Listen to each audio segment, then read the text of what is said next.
Why didn't somebody tell me I was on mute? But anyway, if I sound a little bit hoarse, that's because I've been screaming a lot, and my kids are a little bit under the weather, and they got me in a bit of a cold. So I was planning on doing the show for another day, but I said, you know what, screw it, might as well just go on with it.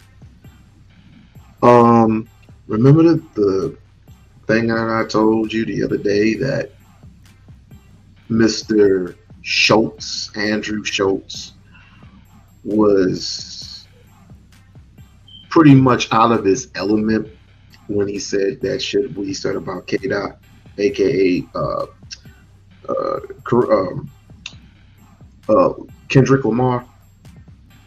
Well, he doubled down, and he doubled down some more when he went into the Brilliant Idiot podcast with his boy Charlotte Payne. And he received death threats. Of course, he played the victim Olympics, and he said blah blah blah blah blah blah blah. It's cool when y'all do it. It's fuck you when I do it, right? But again, this is y'all fault. Y'all bringing too many white folks to the motherfucking cookout, and this is the result you get. Therefore, I'm not going to waste my time ranting and ranting. We're going to get to the shit right here and right now with the Brilliant Idiots. Fair use, fair use. Let's get it. Personalized website with the new guided design system, Squarespace Blueprint. Choose from professionally curated layout and styling options to build a unique online presence from the ground up. Tailored to your brand of business and optimized for every device. Easily launch your website and get discovered fast with integrated optimized SEO tools so you show up more often. South Park did an episode about... I don't know why they always do that. We are all fools in love. But I'll get that shit fixed. But anyway, listen to what they say. Isn't Kendrick Lamar doing a comedy with South Park creators? Yes. Wait a minute, hold on. Spring. But do the laws not apply to Kung Fu Kenny? Because they're white comedians making fun of black women. I mean, I don't really know what's going on. I haven't really... Yo, what's happening in this world? Charlamagne, what's happening in this world? I haven't really heard about it either. Oh my God. Well, apparently, rappers... Tell me where it began. All right, rappers started telling comedians that they need to be more respectful of women. Okay, let's something listen that none of us thought would happen in history. Let's listen to Do you know what I mean? What did he say? What you talking about? What? What, the comedians are too disrespectful Well, everybody should just be more respectful. I like everybody. What about Common? Common seems like a good one. Yeah, sure. What, he's not a good guy? We could do comment. Yo, what do you know? Oh, All I'm saying hold on. It's not a taboo subject. Like, we shouldn't be shocked that he said it. Said what? Where's the line, though, Taylor? Yo, get the line. You just want the line of it? Because I don't think we can play this song. Get the line that made it song. I don't think we can. No, okay, well, listen. No, don't play it in history. Let's guess it. Okay. Curry gets it. Curry gets it. Oh, you talking about the season? Yeah. I didn't know you were talking about Steph one. Indians? I'm talking about Indians. That's the Indians. We're doing it for each group of people. Everybody get these jokes. That's the rule. Taylor, what's the line? But Kendrick got specific laws. Says, Kendrick got to protect women from comedians as long as he's got an album coming out.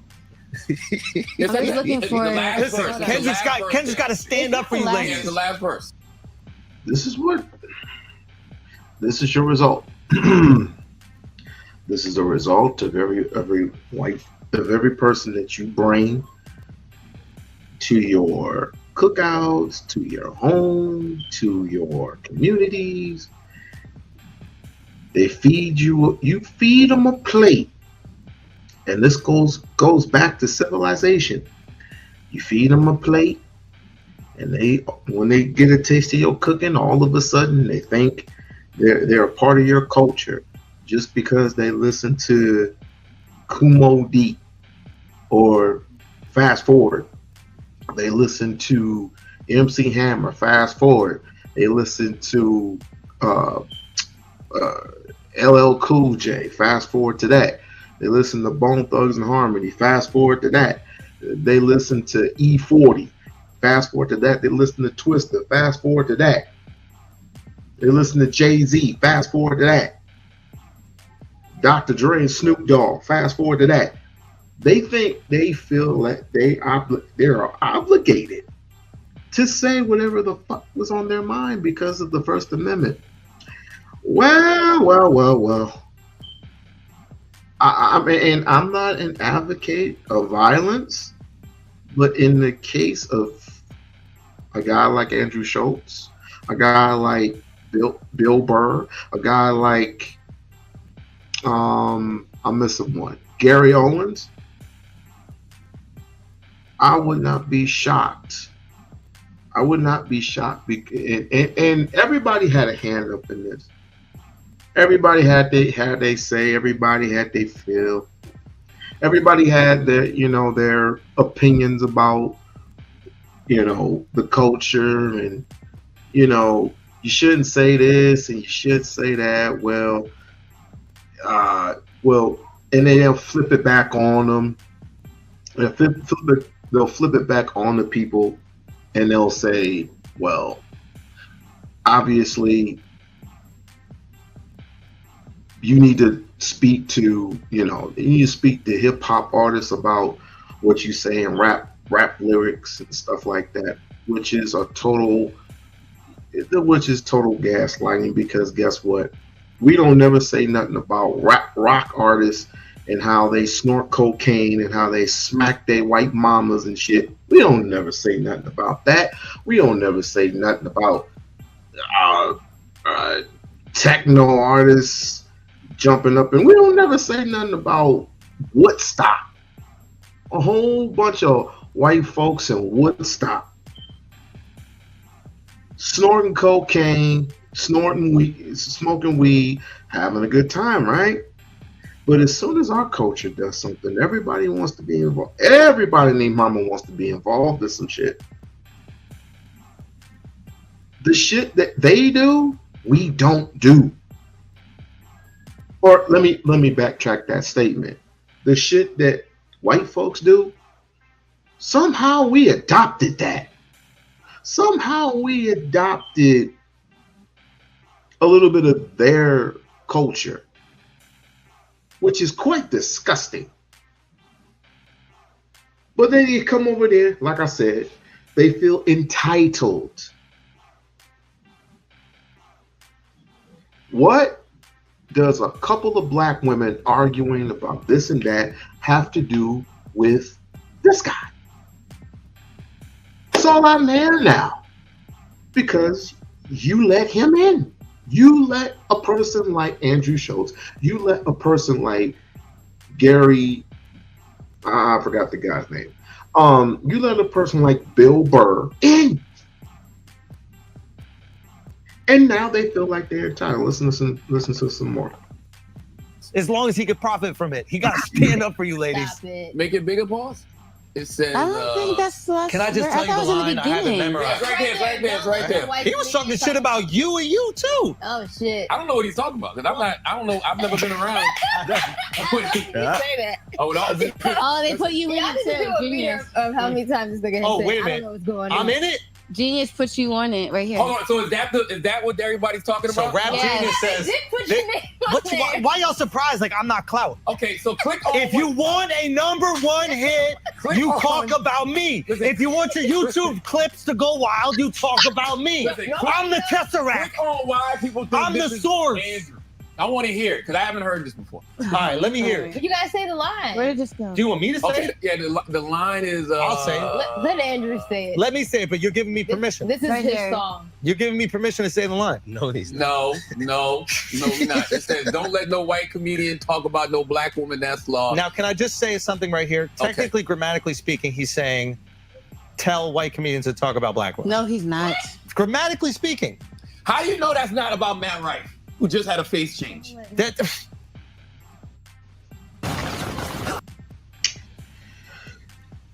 Yeah. Well, you shouldn't have expected that. I expected hold on. I expected no better for Charlemagne to be with his boy. That's his boy. That's he's gonna stick up for him. He's gonna stick up for anyone. He stuck up for that white chick Laura from like what 5 years ago. He's gonna stick up for white people. That's what he does. He's gonna stick up for anybody that, particularly in the culture, anyone who respects the culture. But let me ask you a question.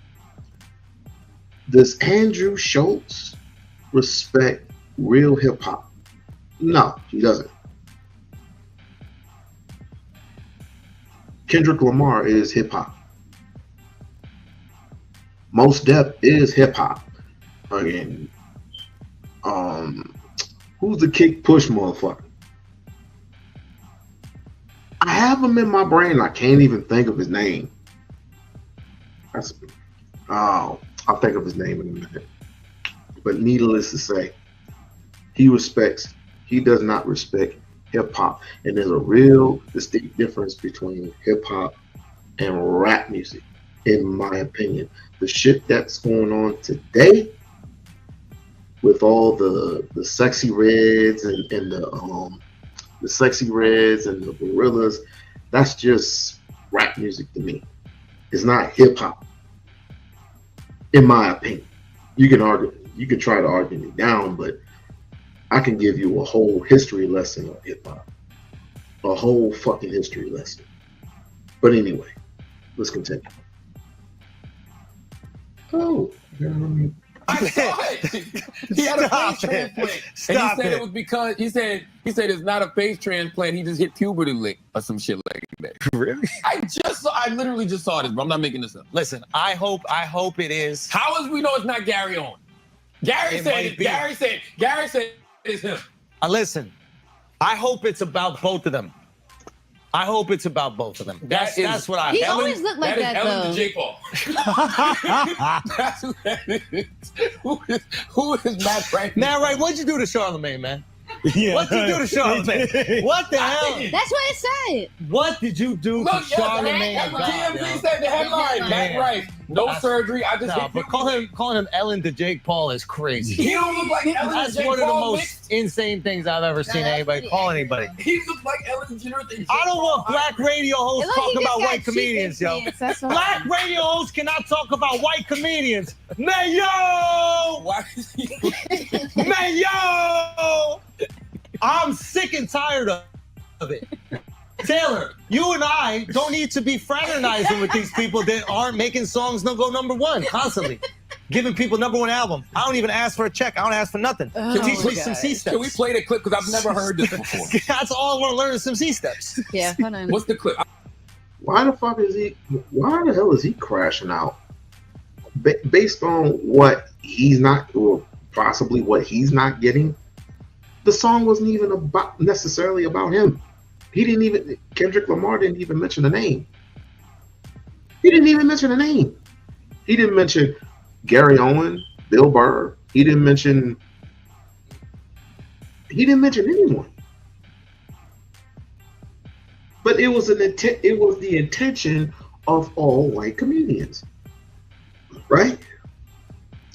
And and the clip that I'm going to play right now is the clip that basically started it all, and a couple of fellas is going to actually, and shouts out to everybody who had supported that album, because that album is fire. That album of Kendrick Lamar's is fire.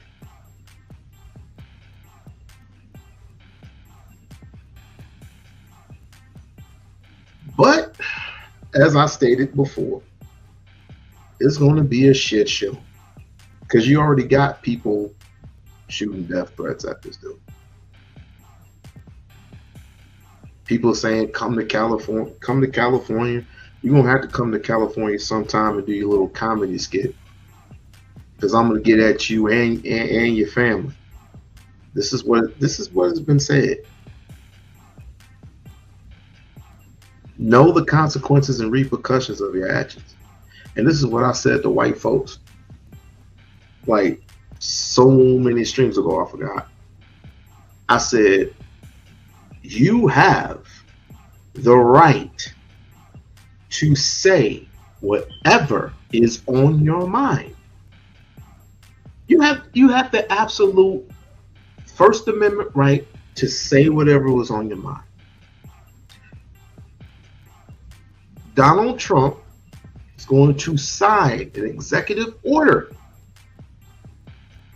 for everyone, including white people, Jewish people, wherever you want to call yourselves, to say whatever exactly was on your mind. But mind you, know what comes with what you say. Know the repercussions that you may or may not receive when you open your mouth. As a matter of fact, I remember so many StreamYards ago, I advocated that you should just go ahead and say the N-word. Go ahead and say the word nigga. Just go ahead and say it. It's not like that We-On-Loc Nation is going to do anything, because I can't. I can't and I won't, because number one, that word doesn't pertain to me. But I know where it comes from. I know the history of it.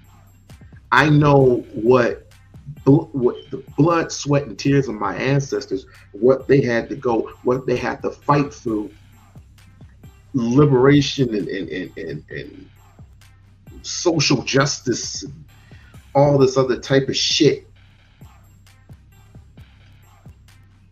What we had to endure all these years, all these decades. And now that technology has risen, and now that people feel like they have a somewhat degree of mediocrity, when they have somewhat a degree of saying whatever they want to say anyway, you might as well just say it outright.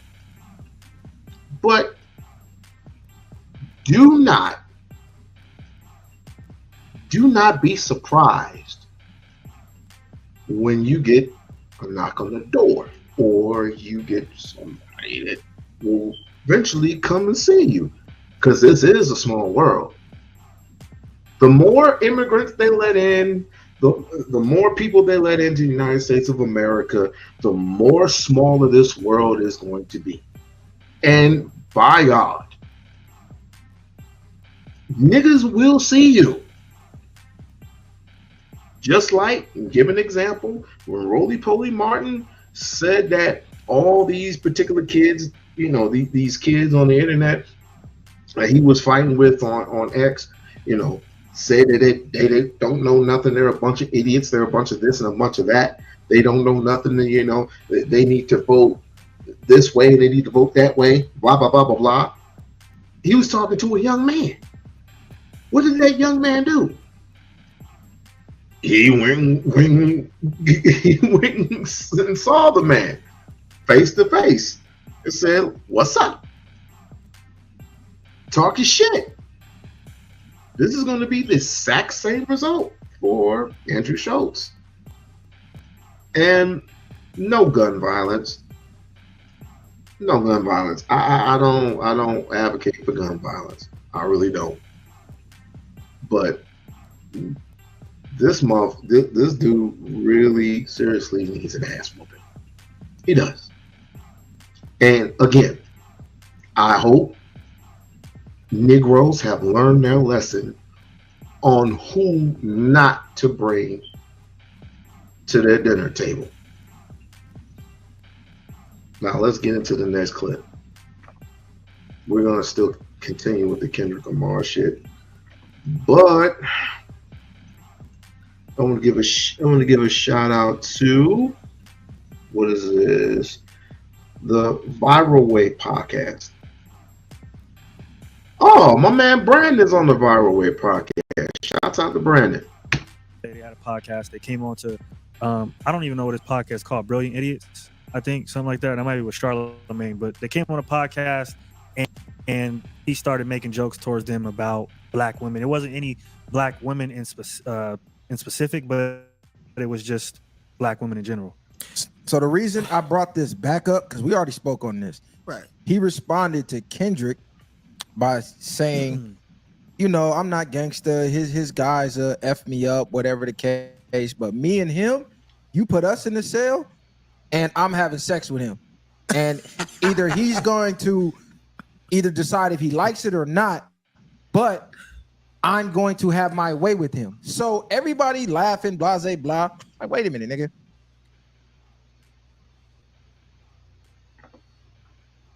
I have 3 businesses.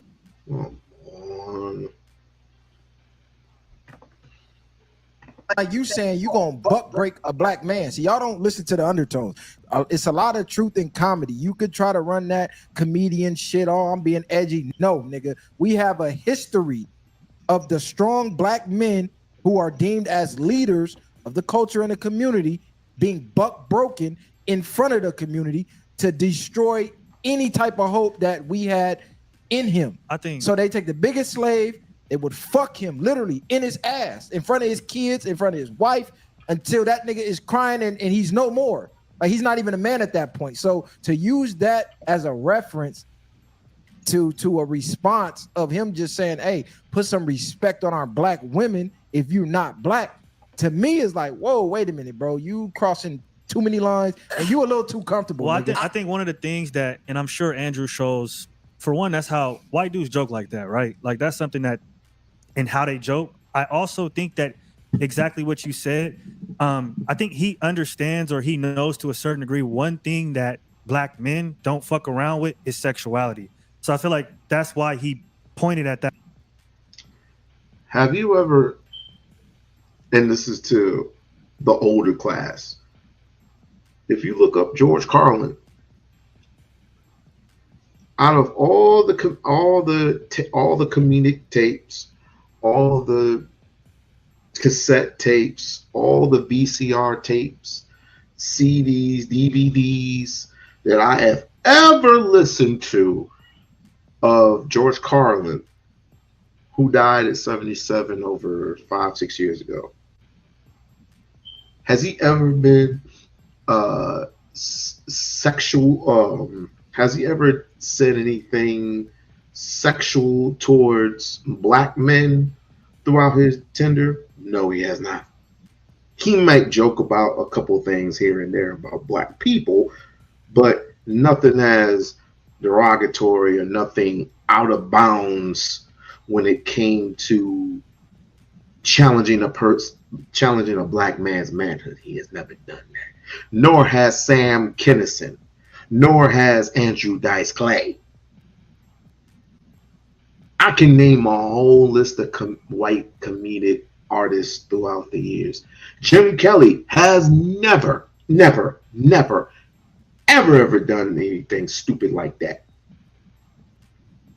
Hell, he's worked with the Wayans brothers for what, decades. He wouldn't be too stupid as to say something like that. But let's continue. That way, or he went that way, because when you're pretty much saying, hey, I could do whatever I want to you, I'll rape you, I'll fuck you, that's a big insult. That's like saying suck my dick or something like that. That's very, very, I feel like, pretty much saying you can't do anything to me, you're a little guy, and it's really disrespectful. So I feel like he said that knowing that within our culture, people calling each other gay or whatever the case is, it's a big deal. And that's why he wants another response probably to go even more viral than he did this time. I mean, the whole thing is like, it's a double standard at the end of the day. Kendrick, before you get to Andrew Schultz, you got to address the line of black men disparaging black women. You got to address the line of black women disparaging black men. the rap music. But he did in the line. He said he wasn't even really talking about him. He was talking about the black men that sit by and let it happen. That's what he was really talking about. But the thing is, black men sit by and let black men talk and disparage black women. So it's just like, to me, it's like, okay, you're singling him out. And I think if I'm Schultz, I'm going to say that. Like, bro, you coming after me for saying some jokes. I'm a comedian. There's dudes out here in the red pill community who get on the internet all day and do nothing but disparage black women. Like that, they make a living off of doing that. And they're white, black, whatever. Mm-hmm. You got females like Cynthia G. She talks about aborting black male babies every day, encouraging black women to do that every day. So it's kind of like, yeah, no, I have a little problem with that sister too. So I don't know why I don't know who let her back on the internet, but it is what it is. Fuck her, by the way. Right, she's freaking crazy. But Kendrick, I'm gonna tell you where it's not a double standard though, because it's still us. If it's disparaging or not, it's still us criticizing us. No other community is gonna let someone from the outside the community come and do what he did to their community. I'm sorry, they just not. It's not gonna happen, bro. They gonna get to stepping on shit. But now we could say let's address the rappers and let's address the red pill. I'm with you on that. Let's do that. But that's us cleaning our backyard, not an outsider. Because we could be fighting, but soon as an outsider come, I bet you really wish you didn't have to watch this ad right now. Let me show you how to block it. Wish I knew how to block that shit. All attention is on the outsider now. We'll figure this shit out later. But nigga, you ain't from over here, so you can't partake in this, nigga. Because that's like, even you could be outside, say you and your woman arguing, and another race or somebody try to get involved. What you think is gonna happen? Y'all both gonna turn on the other person trying to get involved in y'all business. Exactly. You be like, mind your motherfucking business, nigga. Because if white men is talking about their issues with white women, black men don't have no say so or no place to go be like, man, you shouldn't be talking about white women like that. Nigga, we're not white, nigga. But that's their problem. There's a lot of nuance to that, because your girl gonna call the white police to come get your ass if she feel like, black women call the police on black men just to win an argument. You know what I'm saying? Like on some petty shit. But there's a lot of nuance to it. At the end of the day, Kendrick Lamar's not a leader of any particular community or nothing. He's an entertainer. I boiled down to, and Malcolm X said this. This is why you don't put entertainers and stuff in leadership positions or follow them, because what I've noticed with celebrities and stuff, they'll jump their ass out there and start some shit, but then when it's time to finish it, they'll be like, they'll try to be like waving the white flag, if it affects their bottom line. You saw that situation with like the Kyrie Irving situation. You saw that situation a lot with LeBron James. He say some shit, stick his foot in his mouth. What does he do? He doesn't come out and be like, you know what, I was wrong, I apologize. If his boss told him to do it, he would do it. But he just goes back into his little cave and hides while we basically deal with the repercussions of the shit they're saying. What is Kendrick actually doing? Has he ever came out and made it seem like I'm trying to lead y'all to the lake to an extent like I'm leading the people? No, but I feel like people are putting him in that position. Like, yeah, but that's not his fault. You can't get mad at that. It's his fault. But what do you think about the actual comments, though? We got to look at it from what we're doing. And that was my point about that, is that everybody's focused on everything else but the actual comments that were made. Right. It just wasn't funny to boil down to it to begin with. Like, you could say, Kendrick should have. Brandon loves making excuses for particular people, but then again, he voted for Donald Trump. Anyway, this wasn't the whole issue. The whole issue was a basic concern when Andrew Schultz came out and said what he said about K-Dot when it came to the whole graping thing. Now, any and everybody and their mama would have had gotten a baseball bat or any type of hardware and would have went at this dude. I mean, just full blast. But since we have law and the Jewish community and the police and judges and whatever. We have no institution to stand on. None whatsoever, because you believe in social immigration. Social immigration has gotten you to this point. You need to distinguish yourself from social immigration and get with your people and say enough is enough. But since you won't, this is the result you get. Called out black culture first, or Andrew Schultz has this right. Yeah, all that's fine and dandy, but at the end of the day, what he said in response to what Kendrick said is crazy. He said, "I'm going to buck break you. I'm going to fuck you." First of all, why the black man got to be in a cell? Why we got to be in a cell? So first of all, if we in a cell, we were in a cell, right? Exactly. So automatically now, black man got to be in a cell. Stereotype. And then you gonna buck break a black man. You're gonna fuck him in his ass. The most demoralizing thing you can do to a man, and not just a man, a black man, knowing our history. Like, I want to keep making that a point because y'all don't realize buck breaking was a real thing. Imagine you get into it with your boss at work.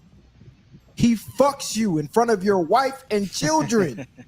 Like, bends you over, no Vaseline. Well, fucks you in your ass, and nigga. for people that don't understand the degree of what bro talking about, it's crazy. They've been doing these things, and I feel like they do them at different levels now when it comes to our people, especially when we get in certain positions. That's why they say when you get to the top, be prepared to be crucified, especially our people and our leaders. But the psychological effect of what they used to do with that is that now you're making a mama that's raising another son raise the son up soft, so he doesn't become aggressive and ever become like the person that just happened to. And this is an effect on, and then they take the males out the picture, like he said, the strongest one. So anyone who feels like they want to be about that, you see what's going on with him, is going to make you weak mentally. And now you're fucking a whole nother generation of bingo. Brother nailed it right on the money. It's kind of sort of like what was it that I was emulating? The Willie Lynch letter. People need to read the Willie Lynch letter. Just read it. Read it for yourself. Men that's supposed to be aggressive and be leaders within their own communities because they scared of the repercussions of what just happened to that person. Kendrick said, "Don't let no white comedian talk about black women. That's law." And Andrew Schultz responded by saying, "I'll fuck the shit out of you. You can't do nothing about it." He pretty much called him a bitch and said, "You're not physically imposing whatsoever. I can do whatever I want with you." If Kendrick Lamar is now to come out and say, "I need your fade," what you think gonna happen? Everybody like, "Oh, this dude is an animal.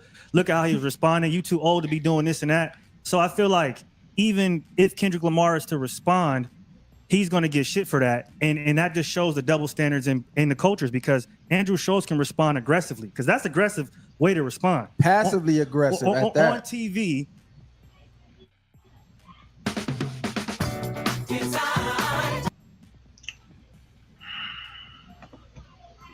Just to respond back, watch how shit is going to go. No, because he's going to be the bad guy. Even if he does respond, all they're going to say is it was a fucking joke. Exactly. So if Kendrick, but that's why Kendrick, you don't respond through the net. You don't respond through nothing. You wait till you catch him. Tell niggas all the time, move in silence. Whenever you run into that boy, you know what time it is. It ain't nothing else to be talked about. And this is what I don't like, because he tried to, oh, well, his homies, I don't want no smoke with him. So now you picking and choosing. Like, oh, no, I don't want no smoke with none of your homies. I know they'll F me up, but I'll do this and that. Like, nah, nigga, you opening that door, them can of worms, take whatever come with that. Trying to get clout off of it. I mean, the thing is, he's speaking figuratively, right?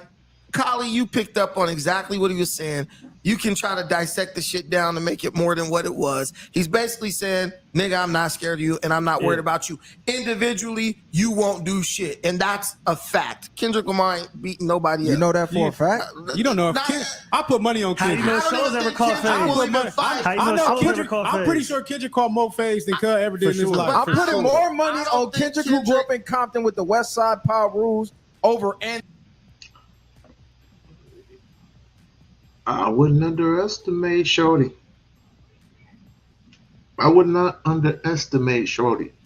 I'm not looking, first of all, I'm looking at, and I'm possibly the same height as K-Dot. And I will destroy Andrew Schultz Andrew Schultz is what, 6'3", 6'4". Anybody know about science? I would literally choke the shit out of him. Choke the shit out of him, hang a bottle by his own rope, by his own shit. Then I'm sure K-Dot would do the exact same thing. But it's not my fault. It's not his fault that he has his power rules behind him. It's not his fault that he has a massive following, especially from LA, behind him. It is not my fault that Snoop Dogg dubbed him West Coast. It is not his fault. So what I'm saying is, do expect ruckus coming your way this week. That's just it. That's just it. But as far as K-Dot, of course of course Andrew Schultz is gonna call people out one-on-one. Of course he bold like that. He's bold just because he's a little bit taller than the length, which don't mean shit. Please, I hope Kendrick. I can't even say it outright. I hope he shoots the fade. I hope he does. I hope he shoots the fade. Shows like, come on, this is what y'all don't get about Kendrick. Y'all crazy because he wasn't an official gang member, that he never participated in gang bang activities. This is why even when you listen to Good Kid, Mad City, you don't gotta bang to catch a squabble. It don't matter though. But when you go into Compton, you've caught a fade, whether you're gang banging or not. And if you're hanging around gang members, 9 times out of 10, you didn't probably did things with them gang members being your homies and all that. That's why Four Extras was saying he don't believe in non-affiliates. But Andrew Schultz is saying, you're not physically a threat to me in any way personally. Yeah. He acknowledges that he's been in the gang life, or he's been around that, and that if he did tell some dudes to ride down on him, he could do that. He's just saying, you personally, I'm not afraid of you or anything. So whatever you're telling me, I'm not doing. So why not just say that? Why take it out of context and disrespect you in the worst way? Because and then the buck breaking thing. Black people, especially black men, we're very sensitive to that, and we like to make a big thing out of that, because the reality is we know that in our communities we really haven't been taking a leadership role and doing what we're supposed to do. So now we try to hyper emotionalize every situation. Oh, but the buck breaking, this and that. Listen, man, for one, who cares about what happened during slavery? Black dudes are willingly getting broken down, gay as hell, running around in dresses and shit. It's a fact. That's men, period. He's basically just like, same thing of a black person say, I could have been your cellmate or whatever. That's implied. I could have just, we watch Life. You want your cornbread? We laugh. It was funny. Now what Schultz said, who is a comedian, it's like serious. I just don't think that there's as much. But you want your cornbread as me taking your food. Nah. Right, that's me marking you out. But what does it represent? What does it represent? I'm marking you out. Don't let nobody take your cornbread. The cornbread represented your ass. Basically, it was a sign of you being dominated. Look, we could try to take. Yeah. Again, you're gonna try to excuse the narrative, but that's okay. That's quite all right. Hopefully nothing happened. Hopefully nothing crazy will happen to Schultz. But if it does, blame him. Blame yourself, because you are making light of a situation that happened over decades and decades ago. And that shit is sickening. First of all, you're preferring to what happened to what they did with the biggest, strongest slave. And all these white honkies had baseball bats. And there was pretty much nothing that anybody else can do, because the gun was the great equalizer. So this big, strong African brother was swinging on these crackers and catching a few of them, right? But pretty soon it got overwhelming, and there was pretty nothing he can do, because it was like 5-on-1.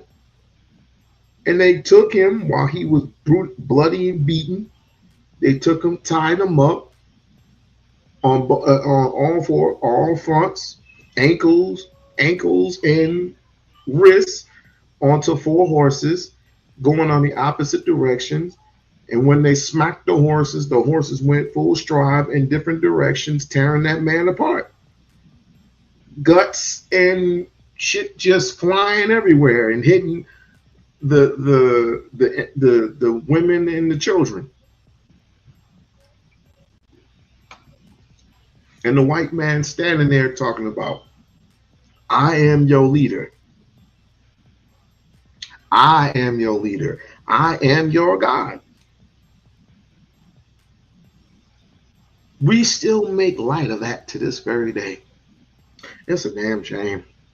But this is the result you get, and you wonder why we don't fight with liberation. Liberation is dead because you don't fight for shit. All you do is fucking complain. So is Schultz right in saying what he said? We can try to always nuance. No, nigga, it's called sticking on code. It's called staying on code, nigga. If we stepping as a culture, we stepping. We water shit down too much. That's the problem. Exactly. We allow niggas to get away with too much. Every time we say, "Oh, it was just this, it was just that." No, nigga, because when they get to doing weird shit, then now we mad at it. This is why they keep doing what the fuck they doing. Like he said, they're not talking about no Mexicans. They're not talking about no white people. They're not going to take it to that extent and get to disrespecting them like that. He would have never said that about somebody Jewish. But you know that for a fact. We don't know what he would have done, but man, we know that. But what I'm telling you got to pick your battles, bro. Like, I look at everything holistically. Okay, we worried about him butt breaking Kendrick Lamar, but 80% of black people just voted for a bitch talking about children should get sex changes, black children.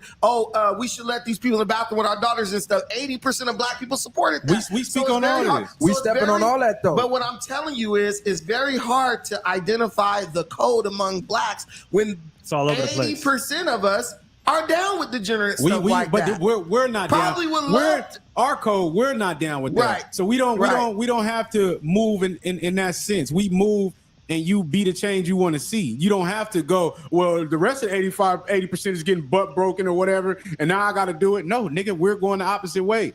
And this is why bro is speaking up, or we're speaking on it now. This ain't fucking cool, and we let y'all know that. So it don't have to be justifying it and saying, oh, well, everybody else is doing it. We need to start there. Like, no, them niggas is done. They're gone. We know that already. Well, y'all think K-Dot in the stew right now, responding to shoes? Adam Schultz. I'm not worried about him. That nigga not worried about that nigga. Hey, look, let me say this too, right? Because I keep saying, oh, black man this, black man that. Listen, bro, if you grew up playing sports, you grew up making gay jokes. What? Hey guys, today we're going to learn. I don't know about all that. I don't listen in. In any type of blue collar work, you do gay jokes. Like, I'm just gonna put that out there. All this whole black men don't play with the gay jokes. What you think no homo in pause is? That's niggas' way of saying gay. Oh, that's your culture. That's your thing. That's your shit. I don't say nothing like none of that bullshit. I'm a grown ass man. I can say whatever the hell I want to say. And if you take it to heart, if you take it a certain way, that's on you. I got a wife and 2 kids. I ain't worried about y'all young mother. So, yo, this is kind of hard. Pause. I don't say none of that shit. Oh, no homo. You just said some gay shit. Like, niggas do sex play niggas, like, in a playful way, if we cool. Especially, nigga, if you play football, you play with white boys, you play with it. Y'all do that on the football team, bro. Like, let's not make it seem like niggas was above doing that, bro. Like, if you work construction, you work in the oil field, you're going to hear that shit all day long.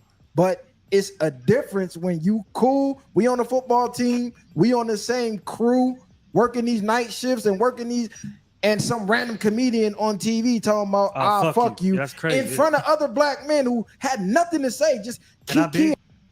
In front of an Indian, in front of the only black man that I saw who was laughing and keying it up.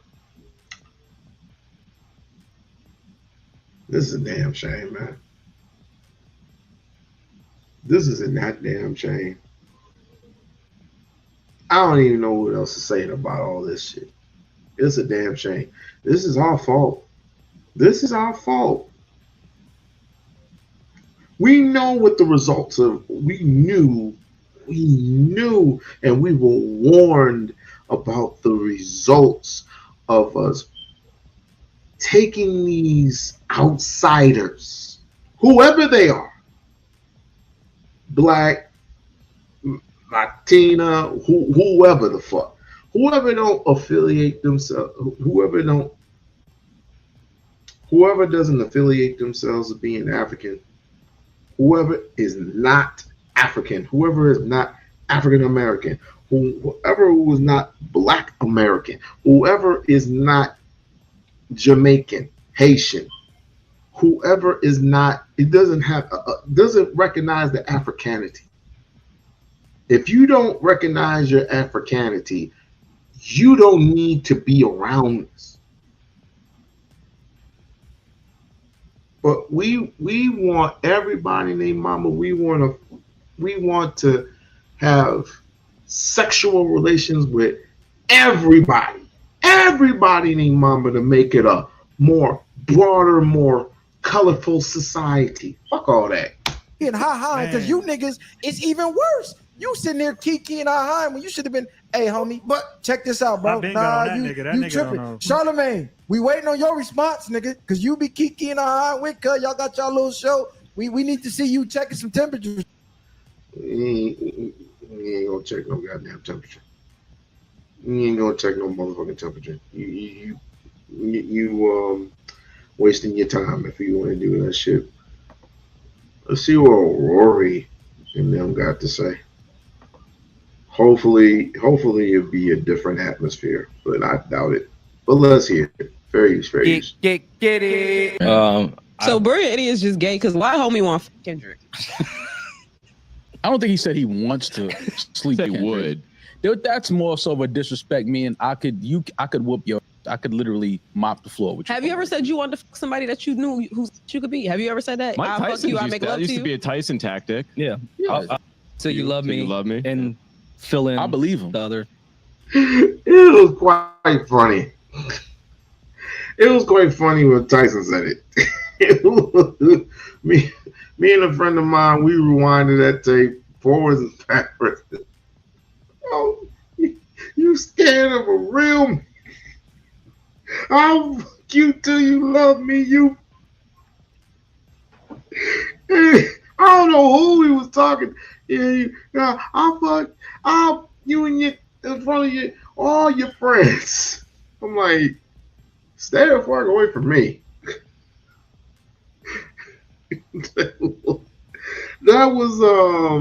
That's when he was promoting the fight against Lennox Lewis. Lennox Lewis was a big boy now, and that was basically it for Tyson.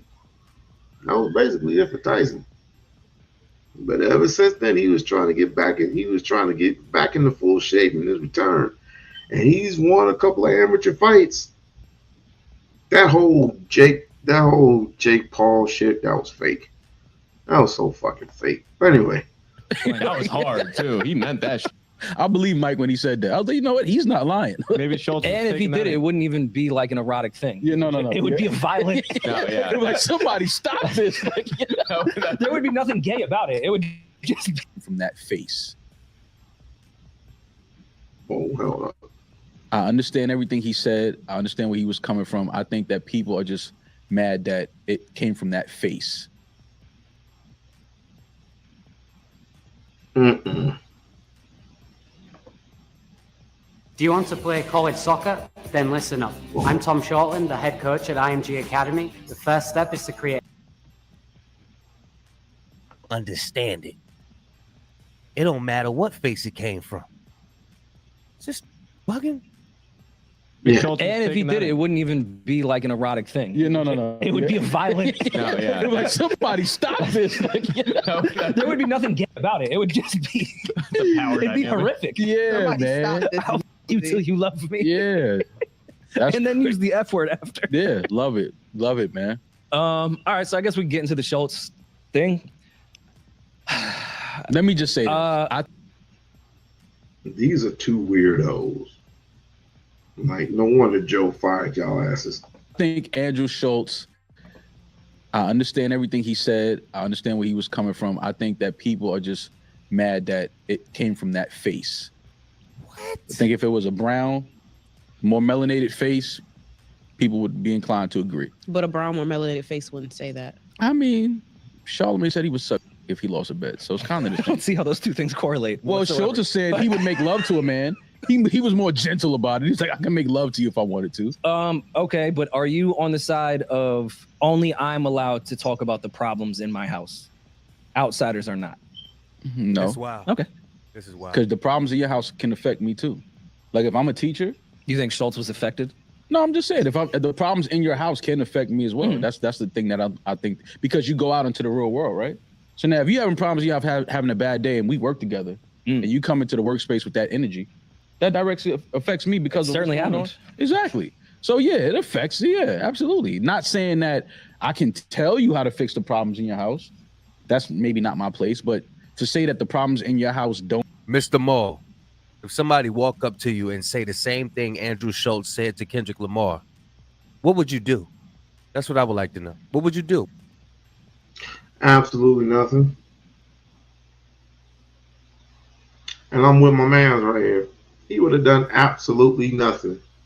He probably would have been logical and would have said some logical shit to the man. Like, where I come from, you talking about a man, you talk about a man as if he was a bitch. Oh, God, you making me homesick right now. Only problem is, I mean, everything is just dying. Everything's dying around. We paint, niggas, not me personally, but y'all niggas painting y'all fingernails. So a nigga painting his fingernails ain't got shit for me. All right? You coming up to me talking about, yeah, I'll shit out you, partner. You painting your freaking fingernails. Get the hell away from me. Nigga wearing purses and...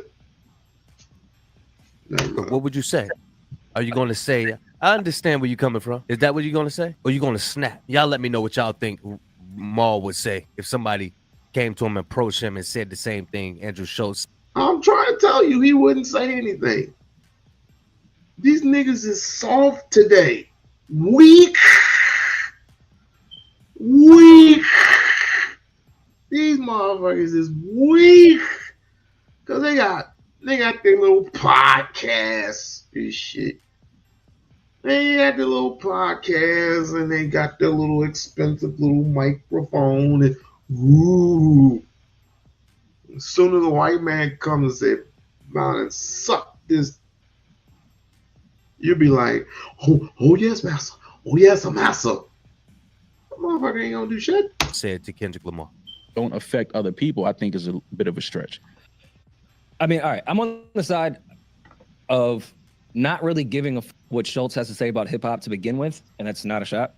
I think Schultz is a great comedian. I just have never cared what he's ever had to say about hip hop. What? Never crossed my mind. He's one of many people I don't. Yeah, and that's not just a Schultz thing. There's plenty of people. Plenty of people I don't care. With that said, I do understand somewhat. There is not one joke that I've laughed at that was Andrew Schultz. Not one joke. Not one joke at all. Of the outrage of people that are looking at this like, all right, Kendrick said something about you. Why are you making this a hip hop thing? Since if you just want to talk to Kendrick Lamar, talk to Kendrick Lamar. Why are you now trying to devalue hip hop, even if there is some truth in what he's saying? I don't think we needed Schultz to tell us that hip hop has had a misogynistic history. What? But why can't it be about Kendrick? Like I laughed when he said, I'll fuck you in a jail cell. I thought it was funny. Mm-hmm. I'll make love to you. I thought it was hilarious. Mm-hmm. But I see why people are upset. What the fuck? See what I mean? See what I mean? What? Rory obviously thought that was funny.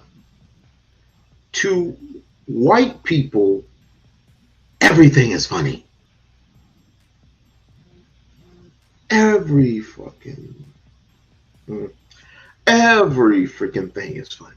Every freaking thing is funny. Two white people, effing a pig. Oh, I effed a pig this morning. That's funny. That's funny to them. I will never get this shit. I will never get a black man sitting in front of Schultz and laughing. Like a real true brother just sitting there and laughing at every freaking joke, that every quote unquote joke that Schultz has ever said that made him laugh. I have never laughed at his jokes. I have never laughed at his jokes. He is not funny to me. And what he said was not funny. I don't know why people don't get that type of shit. It is what it is. Schultz have to say about hip hop when you're talking to Kendrick Lamar? Kendrick Lamar is not the face of hip hop, but he's not all hip. He's not all hip hop. What does that have to do with what we're talking about? No, I think he spoke about things directly. I want y'all to see what Rory only had a slight problem with, and I want you to compare it with what he thought was funny. You see the nature. It's the nature associated with Kendrick. He did, but I think what people are more upset about is not him saying, well, I guess some people are upset that he said he'd fuck Kendrick Lamar. But the overall outrage I've seen is, who is Schultz to criticize hip hop, and what does that even have to do with you and Kendrick Lamar? What? That's always a slippery, because on one hand, Schultz has obviously supported hip hop. Schultz has obviously supported hip hop. Schultz has obviously supported hip hop. How has he supported Wait, hold on. I don't want to make this like I'm going against Schultz, but I have to give some. Since fucking when has Andrew Schultz given back to hip hop? Well, you say giving back. Do you think that Andrew Schultz has ever purchased tickets to hip hop shows? Do you think he's ever purchased hip hop music? Do you? I actually don't think. All right, man. Y'all, all right, dog. Y'all don't think Andrew Schultz has ever been to a hip hop concert ever in his life? Cool. Where's your evidence? Like, you can't just be. Even if he did, so the fuck what? He a fan. That doesn't mean you go out there, oh, I'm gonna fuck me a black girl tonight.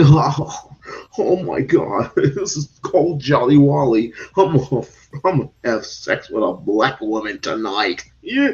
Oh, hey, honey, don't wait up for me. I'm going out with Lakeisha tonight, and she's gonna give me some sweet black pussy. Oh, yark. Stop it. Just stop saying stuff like that. Where's your you just making up stuff? Come on, bro. Nobody in here thinks Andrew Schultz has ever been to a hip hop concert. I don't think. Of course. No, he's been to 15 50 Cent shows last year. I don't think he paid for the ticket. I'm not saying. I said supported hip hop. Okay, supported is paying. Andrew Schultz has he's spending money Andrew Schultz has a huge platform. Has he not supported artists in hip hop? Has he not spoken positively about artists in hip hop? Oh yeah, probably. All right, then. So why are we so now that he's speaking? That's the line. No, I'm not saying he's responding to somebody sending what he felt like was a direct shot at him on a record. This did not come out of the blue. Why are these niggas always justifying shit? What is the freaking point? Especially Maul. Stop justifying it. I want to, if I had the powerful platform, the first thing I do, line up the homies. I line them up, and we gonna take a trip to each and every single. No, the first place I'm gonna start is Charlemagne, and we tear that set apart. We tearing it down. Then almost just if I had the more powerful platform, because you are basically siding with Andrew. You're condoning the shit. Rory Moore condoning this. Amazing. In there, he's responding to a shot that somebody sent at him, and that's the problem with people. When you send a shot at somebody, you can't dictate then how they respond to that shot. So that's all I'm saying. I understand why people are mad at Andrew. That face talking about this culture, I get it. But he only responded because he was sent for. I agree. So let's keep that in perspective as well. Was he not rightfully sent for, though? Whether he was rightfully sent for or not, he was sent for. So he's responding to somebody sending a shot at him. And I'm telling you, I have no real issue with him making the jokes back to Kendrick. I actually thought it was a hilarious rant. The second part that I'm saying, how is that funny? How? I don't get it. Like, I don't hear the, how could that make you chuckle inside? How? I don't get it. and what I think most people are outraged about is who the fuck are you to put hip hop on trial? Who the fuck am I to put hip hop on trial? No, we're not outraged about that. We're not outraged about that. We're outraged about you saying this about another grown man. A grown man, emasculating him out in the public like that. Even though you said it verbally, you're still putting that buck breaking spirit out in the atmosphere. Like you trying to reiterate what happened back then. That's why I tell you I get the Willie Lynch letter. Bro, nah, man. No, you don't say nothing like, come on, bro. Like, what do you like? Yes, we all know hip hop has. I don't think Roy, I'm sorry, Maul has ever read the Willie Lynch letter. I don't think he's ever read it. And even if he did, I don't think he got the concept of what it really meant. Right? I think this is the reason why our education system has failed us as Black people. Because if you were to know, if I were to even start my own Black history program, so far behind our kids would be, I would literally sit down with them and actually have them not only read that letter, but study it. Study it front and backwards. A misogynistic path. But who the fuck are you? I think like it has nothing to do with your back and forth with Kendrick Lamar. I don't think it was more so about him putting hip hop on trial. I think he was directly putting the mirror up to Kendrick saying, look at the hypocrisy that you are speaking of. And I'm like, I can't make jokes about Black women, but here's so the culture that you're a part of can disrespect, tear down, talk about, degrade, all kind of shit. Why are you even talking about it?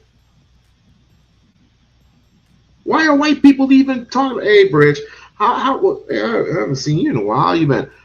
Why you, as a white culture, even putting your face in front of the shit? Why?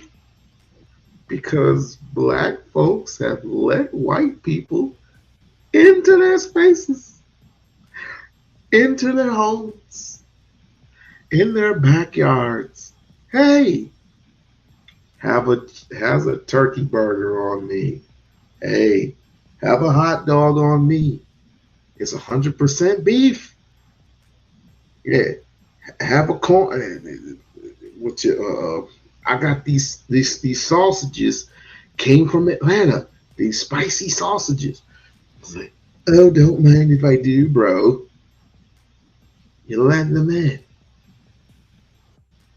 And now they feel you drink a little gin with them, and all of a sudden they done grown some nuts hanging around your stupid ass. This is what y'all get. And you're not speaking to none of that, but you're speaking to a joke that I think it is fair to say that there has been evidence. Well, obviously, Kendrick Lamar is speaking to that. If he sit up there and say, don't let nobody talk about Black women, don't let no white comedian talk about Black women, that's law. Obviously, he's trying to take up for Black women, so you can't, what the heck, what's going on here, man? Am I bugging? Since that hip hop has not supported Black women, but as opposed to what? The world? Like, why is hip hop now the niche thing that we have to say is misogynistic? Nobody's saying that. The world is misogynistic. That's a fact, but nobody said. What does that have to do with your back and forth with Kendrick Lamar? I know he was saying he was responding. A white comic can't make jokes about Black women, and he's saying, "Yo, but hip hop doesn't." Okay, you're going back and forth with Kendrick Lamar. From what I've seen, I don't know Kendrick Lamar. I don't think he's torn down black women. No, So I don't think so. So either. what does Schultz reply in that? You picked the wrong rapper have to try to to do use with that. what we're talking about. Like, talk to Kendrick. Has Kendrick been misogynistic? Tell me that. Why are you putting hip hop on trial? And if you want to put hip hop on trial for not protecting black women, put the world on trial for not protecting black women. Right, but again, keeping it to the perspective of what this is, he's responding. I mean, we're he's digging responding deep into something in that's not this particular serious, to a direct bar from this artist that was, he felt like, again, I don't think Kendrick said his name, but he felt like that was a shot at him. It was. Okay, so he responded to that in the way he responded. Were points made in what Andrew Schultz was saying? Sure. That's all I'm speaking to. Points were made, but from who it's from, people have a problem. No, but Rory's point is his points were made about the art form, not the person that attacked him. Yeah. No, he spoke about he spoke about his affiliations with people who have disrespected women, who have cases that they've assaulted women. Andrew Schultz spoke about all of that. He spoke about all of that in that rant. Don't just look at the clips. Go look at that whole thing. He directly people that are directly affiliated with Kendrick, he spoke to. We listen. We're flagrant fans. Yeah, I listened to Flagrant. I listened to the whole episode, and that's the thing. Like, there's clips going out, but it's like a running. That whole episode is like a running thing of him jabbing at Kendrick, which I have nothing. That's fine. It's totally well. He within fucking his raps right. about you. But it's Go like make jokes it about runs him. throughout the whole episode. That clip does not do it justice enough. He really goes at it, but I don't know. Shit, why the fuck not? Why not what? Mad on it. And Know the repercussions. Know the repercussions. Know the repercussions. Know the damn repercussions. If you come at somebody the way that you do, and you ain't affiliated with this person, especially if you're just a straight up fan, and you doing this, you're talking this much shit, talking about I'll bend you over, I'm gonna sit you on my lap, I'm gonna put you over my neck. Not only did you take his manhood away, you called him a child. Whoo, shit. Oh. We might have to take a commercial break after this. Ooh. You said, and this is Schultz. He said, where is he? I will put him over my shoulder. I will, like, picking him up and placing him on his shoulders like a child.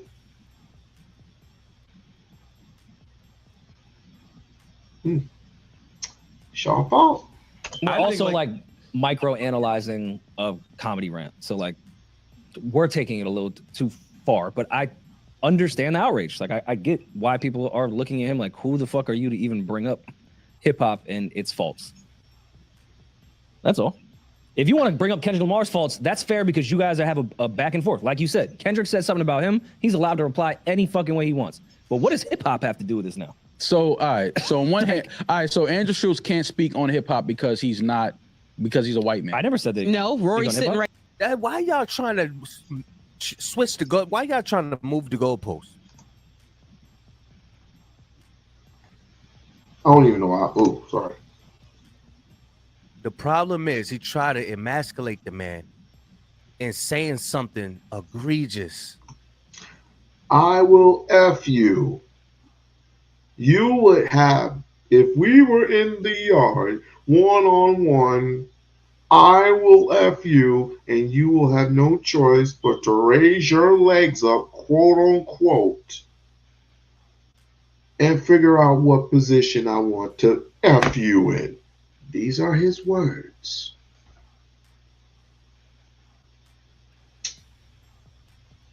And this is the exact same thing that people are alluding to. I don't know whatever shit that they're alluding to. If it was just a regular roast, then fine. It probably would have went the way that it went, but it's getting worse. in my estimation, because like I said before, y'all just not coming in. Like it's subscribe to the channel, like it's subscribe to the channel. You did not hear or did not see, excuse me, you did not see the tweets from X. You did not see the messages on X where they were leaving Andrew Schultz. They were leaving Andrew Schultz all types of nasty DMs, a whole bunch of nasty DMs. Is it justified? Kind of, sort of. I will never go after a person's child or a wife. I'm coming after his ass. Let's continue. Oh, shit. Yeah, hit that like button. Hit the like in. Hit the like button on the way in. I don't even care about what he said about hip hop. Let's tackle the first thing. I care about what he said about hip hop, but that's not priority. To me, it's not priority. Priority is. Oh, we got a whole nother week to go, because I'm still waiting on Kendrick's response, and he's going to respond. He is going to respond, and you know what? He's not even. Schultz has doubled down on the Brilliant Idiots because, and of course, he's telling everybody his little savvy little story and just walking back and saying, well, if you really cared about your community, you wouldn't be talking down to black women. Who the fuck cares about what you think? Who gives a shit about what you think, white boy? Think about what the Jews think about you when you were telling that little savvy ass story. Think about what the Jews are thinking about, or better yet, think about what Arabs think about you. Think about what the Europeans think about you, which ain't much, because you adopted this culture of ours. But never mind. Let's continue. You said you were been a grown man over. Yes. Come on, bro. What? And they not talking about. Like, come on, bro. That it's not funny. Right next to you. So why can't Andrew Schultz speak on hip hop? Because Andrew Schultz is not involved in the culture of hip hop. That's why. Well, how is he not involved in the culture? I mean, you mean what? How is he not involved in the culture? Because he doesn't make music? I don't think. Just tell me. You can't say he's not involved in the culture and don't explain. Andrew Schultz would 1000% be successful with or without Charlemagne. He is an extremely talented person. His success would happen no matter what. But he would not be in this culture had he not sat next to fucking Charlemagne in the beginning of his career.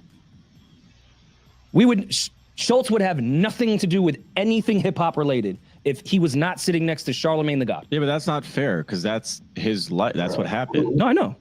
So then he is to what? That's like me saying you would have nothing to do with the culture if Sha Money didn't hire you. That's not true though. That's not true because Rory was raised in this culture.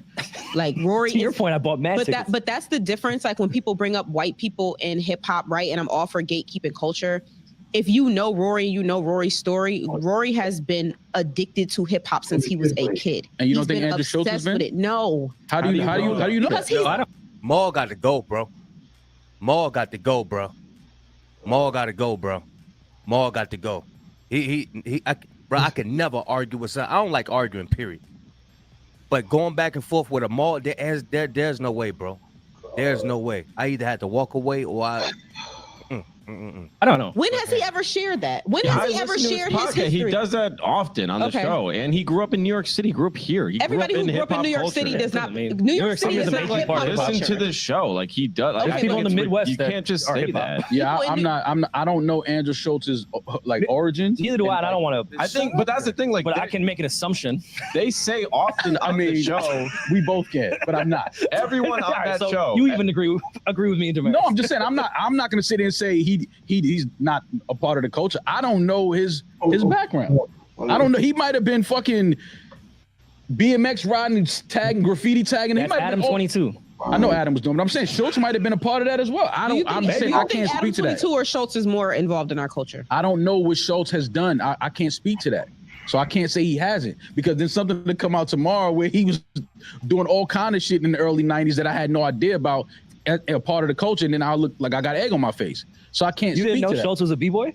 I don't know. I'm gonna be honest. I don't know much about Andrew Schultz's origin. I don't know nothing much about. Could have been B-boy. So can we talk about, because I think this is a conversation that needs to be had, and maybe we aren't the people to have it, but fuck it, we're here. What makes someone a part of the culture? What makes it okay for someone to even comment on our culture and be looked to and given clips and given attention for it? What makes you a part of the culture? I can't answer that because it's not my place to answer. I'm Smart man. admittedly a fucking guest. I don't know who can say what. I'll listen to the people that can make those calls. But also, like, if you listen, I'm just commenting. What makes anybody able to do that? That's the question I just asked. But anybody, whether not just Schultz, like particular, anybody, what makes them a part of the culture? That's the question I just asked. I'm asking you, answer it. What makes you a part of? What makes you a part of the culture? Well, everybody knows the saggy, baggy clothes that, let's just say, for example, well, I can't go there. I can't go back that far, because if I go back that far, they'll be like, what the hell are you talking about? So, well, everybody knows about the baggy jeans, you know, the cross colors and the shit that, like, people back in the 90s were wearing. And then all of a sudden white people came in and they just adopted that same culture. The Beastie Boys copied off of Ron DMC. Vanilla Ice copied off of MC Hammer. That whole shit. What makes you a part of the culture? That's the thing about it. White people think they invented the culture. It's not about who's a part of the culture. It's about who invented it. White people did not invent anything. They stole it. So how can they be a part of something that they're not a part of, that they didn't create? That don't even make no sense. The culture is that if you're going through the same things that rappers talk about, if you're a part of the the upliftment of the people, that's what it's about. You ain't even a part of that. You are tearing down our culture by feeding us this poison. And thus, part of some of us had adopted this bad regime of drugs in the community, even though we didn't put drugs in our neighborhood. White folks put drugs in our neighborhood. We just adopted and took it, and we either sold it or we smoked it. That's what makes you a part of it. If you identify with the struggles from the origins of hip hop, that's what makes you a part of the culture. If you able to identify, you're able to relate, if you able to understand, that's what makes you a part of the culture. Let's just say a hip hop head white kid from the suburbs. He grew up all good and perfect, but his thing is he's going to go to that concert. He's going to go and he's going to go and be a part of what he loves. He's a part of the culture. He's a part of the hip hop culture. If he's willing to go do anything, Ma, I gotta do this. You're a part of the culture. Andrew Schultz, he doesn't display that he's a part of it because he had Lil Yachty on. Your Lil Yachty is not his priority. People that's a part of the culture, they understand, they able to identify, oh, this is what I like. This is my thing. This is what I like to do. This is my pastime. Hip hop. You're asking me the question I just asked you. Okay, but I'm asking, what is all right, so hold on. So let me help you out, because whenever I ask you something, you seem to not understand what I'm asking. I'm gonna break it down. Neither do you. What part of the culture do you think Andrew Schultz had to be involved in for him to be able to speak on the culture? I just asked you the question, what makes anybody? I never said white. I never said Andrew Schultz. Let's break it down. What makes anybody able to speak on the culture? This is your show. I'm asking you. I think if you consume it, I think if you grew up around it, I think that if you have people that are directly involved in it, I think that if you're somebody who has done your history on it, I think if you're somebody who supports it, embraces it, I think that all gives you validity to speak on the negative.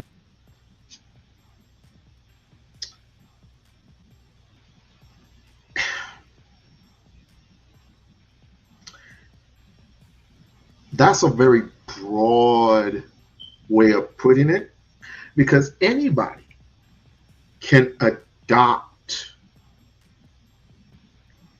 and call it theirs. Anybody who has been around it, just like reggae, just like rock and roll, all of that shit is ours. All of it is ours, not just hip hop.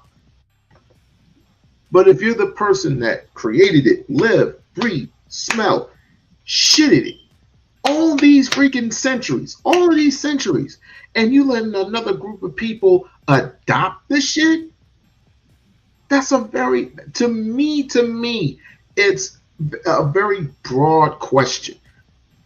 A very, very broad question indeed.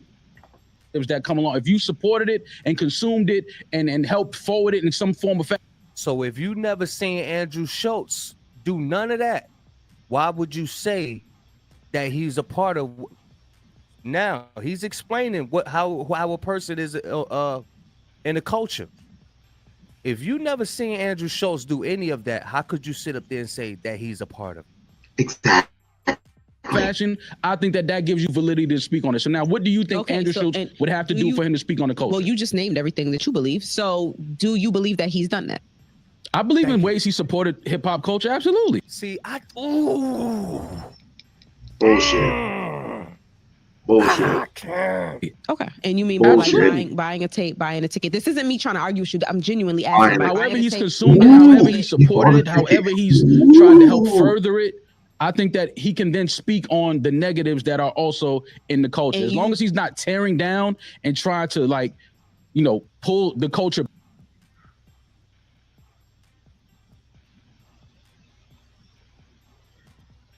You made the final impossible connection. Get that man a fucking bus ticket. Put him in the fucking bathroom. Get him the fuck out of here. Burn Get him down. the fuck out of here. What is that you thought was funny? What is that? Backwards. I think that he could speak on the negatives. If he's a part of it, he grew up in it, around it. Why can he not speak on it? But this is anybody. If you grew up around the culture, a part of it, have partaken. Oh, okay. Mo. Okay. Let's just say for the sake of argument, you can take hip hop. It take it for what it is, right? Let's remove hip hop. What about Black history? What about African history? Huh? Do you think it's apropos if we were to have a history class of us talking about nothing but Africa, and you got this white man coming in and sitting in the middle of the class, and he said, "What are we talking about?" And some dumbass says, "We're talking about Africa." Ooh, what about Africa? And he is basically soaking it up. Little do you know that you're giving away secrets, what you've been doing for years, you've been doing for centuries. You've been giving away secrets of how we take care of ourselves. African man had all the gold, all the diamonds on the land. White folks had all the Bibles. We woke up one day, we had all the Bibles. White folks had all the gold, all the diamonds on the land. Someone got game. Because you let them in some part of the culture, supported it in any way, whichever your way is. Whether you stood online to see your favorite artist, bought their merch, went to concerts, fucking shared the music with somebody. However you supported the forwarding of this culture, I think that if you notice something that is negative about it, you can speak on it. Okay, but if that's But do we just give that when somebody's speaking on it in response to somebody coming at you? Like if you never cared about the violence, that's just man shit. If somebody if you feel like somebody's coming at you and you feel like you want to respond, that's your choice as a man. I don't have nothing to do with that. So then that means that your reasoning behind speaking on something, you're not coming from a good place. You're coming from a place of, oh, this person disrespected me, so I want to disrespect them back. Because you didn't give a fuck about the violence in hip hop towards women before you can use it as a aha gotcha to somebody saying something to you. So that's where it's like, you don't really care about this. This is not a true critique because you don't give a fuck. But if you can use it as but how can you say somebody else, how can you say he doesn't give a fuck though? Because you haven't addressed it before. Well, I have no recollection of him. So say that. Okay. And that's my point. So, but that's the only thing we can speak on, though, is what we've seen. Which is what I said in the beginning. I don't know Andrew Schultz's origin story. Okay. So I don't know it. So I can't say he's not a part of the culture. I can't say he's out of line for speaking on the culture. So how could you say he is then? How could you say he is? Stupid. The only thing you could say is, I don't know. That's it. You can't say if he is or he ain't. You need to say, I don't know. To the way he did. I don't know his origin story. Now, if you tell me his origin story and it's like, yo, but you was never really, you never fucked with the culture. You never supported it. You never then we could have that story. But until then, I'm saying you can't sit there and say, nah, he can't. Why not? If he comes from the culture and he supported the culture in his life, why can't he not speak on the negatives of it? I speak on cultures that I'm not from, but I've also supported those cultures as well. I can speak on the negatives of it, like, yo, that's kind of whack. I may not be from it, but I supported it somehow.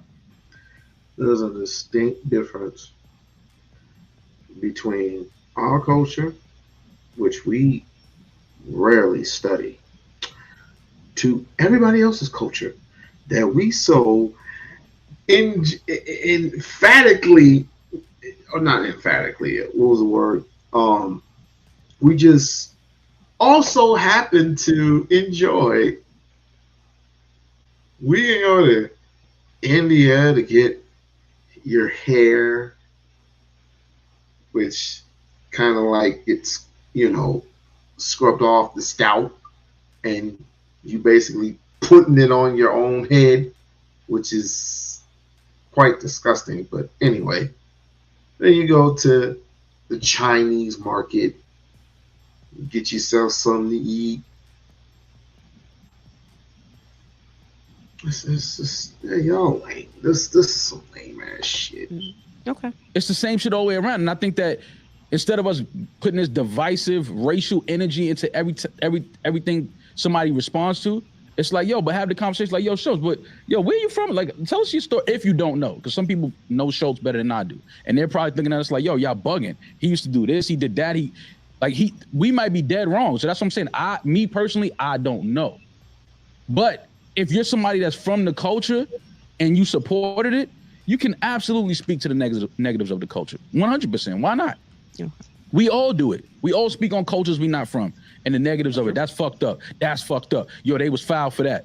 We not from those cultures, but we supported it somehow. But when it's somebody from that culture that you would, no matter what you've done, you're still a visitor. And when it's somebody that's from that culture and they are directly addressing, they're not just making fun of you for no reason. They're addressing you, making condemning jokes about Black women, right? And this is an artist who no matter what he's done in his real life or whatever y'all believe, has been known for being the Black savior and uplifting Black women, right? So when that artist says something to you about the disparaging remarks that you make about Black women, he's not the only person to critique you about that. Instead of saying something about or internalizing or looking at maybe what the fuck you're saying, you responded, oh, but you're Black and hip hop disrespects Black women. Yeah, but you're not Black. And you're also disrespecting Black women. So that's the thing. Like, it's not, people aren't just attacking him because he came back at Kendrick. It's what Kendrick said about him or allegedly about him. You make disparaging comments about Black women. Why are y'all letting white comedians make disparaging remarks about Black women? And she has a point. She has a bit of a point, but yet all that shit slides by because you know how knuckleheads are in this space. So, I mean, it is what it is. But regardless of what she said, she made a real valid point. The fact of the matter is, this dude got straight disrespected. Rory said it was funny. It was hilarious. I guess white people love the type. I guess people love to get fucked, fucked like that. I don't know. I don't dabble in that realm. I don't dabble in those. Bro, so I don't know. I want a white person to explain this to me. I guess they like, tickling somebody's pinky, if you know what I mean. Tickling the tingly wingly. Oh, that's hilarious. Oh, I remember, I used to play with this dude's balls. Oh, yeah. He started laughing. So I laughed with him. Y'all, we don't adopt none of that shit. Because we know there's code behind that.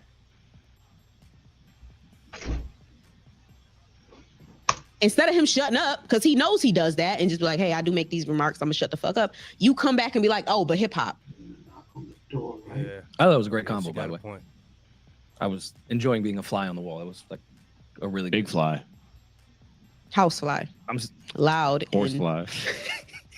No, that was a really good conversation. Schultz did tweet while you guys were talking the clip of that little short guy. What's his name? Hezbollah punching Mike Tyson, alluding to obviously Schultz being Tyson in this and him picking up who would be Kendrick in this situation. Have you seen the clip when Tyson later found out? He's like, I didn't know that was a grown man. Yeah. But also to close this, I was a big fan of Brilliant Idiots in the early days because I'm a hipster. Schultz has very admittedly said he's not really a hip hop guy. Like, okay, so then I didn't know that. Yeah, I did. You should have said that in the beginning. That's all you had to say at the beginning, bro. That was always kind of like the thing when Charlamagne would even talk about hip hop shit. Schultz, at that time. Anyway, I'm still waiting for Kendrick's response. I'm gonna love each and every single one of it, but I'm gonna take a commercial break and then we'll be right back, and we're gonna get into some more Umar talk. And I'm not gonna get into it too heavy because it's late. But Tuesday, I'm going in heavy on some shit. So let me do my little promotion thing and we'll head to the next segment. Get ready for the most glamorous event of the year, the U2B Streets Awards 2025, February 9, 2025 at Laven Midtown, located at 641 West 42nd Street, New York City. Join us at 12 p.m. for the pre-show red carpet extravaganza and a chance to win $500 in our fashion contest. From 2 p.m. to 4 p.m., enjoy the gold tier experience with speakeasy confessionals, press interviews, and premium cocktails. At 4 p.m., the platinum tier includes performances, a comedic host, an awards ceremony, dinner, and gift bags. From 8 p.m., the diamond tier features a VIP after party with a DJ, aerial dance, fire performances, and gift bags. 24 YouTube categories. And many nominees. Can't attend in person? Stream the entire event live on Hush and Move Media via Uscreen for just $9.99. Get your early bird tickets before September 15, 2024. Visit now. Be a sponsor. Be extraordinary. Be there. Be great.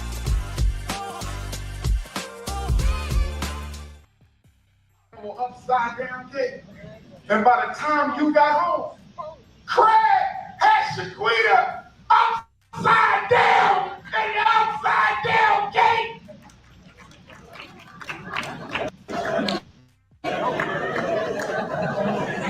Go ask your grandmama.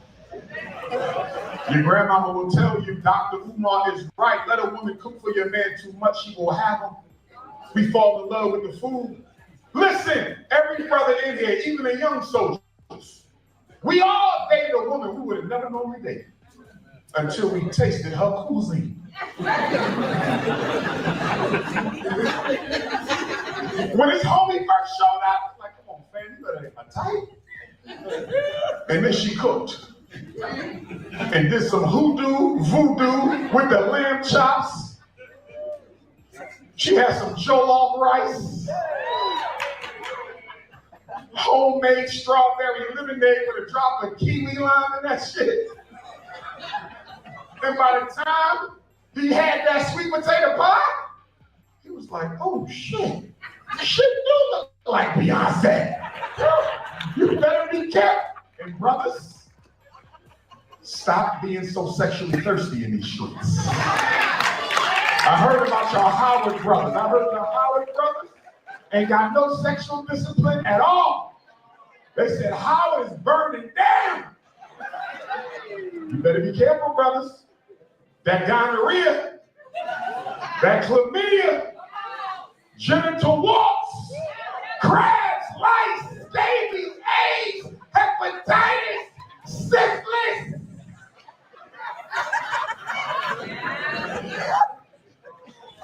Let me tell you how it happens, young soldier. Because you think you that dude, right? You swagoo. You swagoo. You done been over 3 queens on the same weekend. You swagoo. And then you go to the infirmary. And your pee dripping and stinking. You itching. And you the shame, you got some of that nair and took all the hair off and they still itching. And then you look at your little wee-wee and you got little bumps on your wee-wee. And you go to the nurse at the Howard University Infirmary. You saw Felicia Rashad. You said, oh shit, that's Felicia.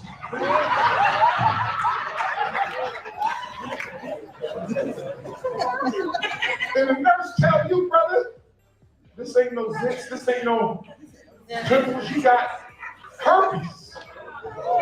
And the thing about genital herpes, you can't get rid of it. You're gonna have it the rest of your life like bad credit. And you know what's bad about the genital herpes? If you give your girlfriend herpes while y'all being intimate and she get pregnant, the baby can contract the herpes. And now your firstborn beautiful daughter, your firstborn beautiful son is coming out the womb with only 1 eye. Only 2 fingers out of 5. It ain't funny. Only 3 toes. It ain't funny, y'all. We have baby. Y'all better stop laughing. Ancestors going to, okay. I'm going to throw some voodoo on your ass. Keep laughing. So listen. I'm serious. We got black children with birth defects because their parents was getting their freak on and they wasn't being responsible. Black women, you internal. Black men, we external. We see it first. Y'all don't see because you on the inside. So you can be having a whole herpes cookout and not even know it.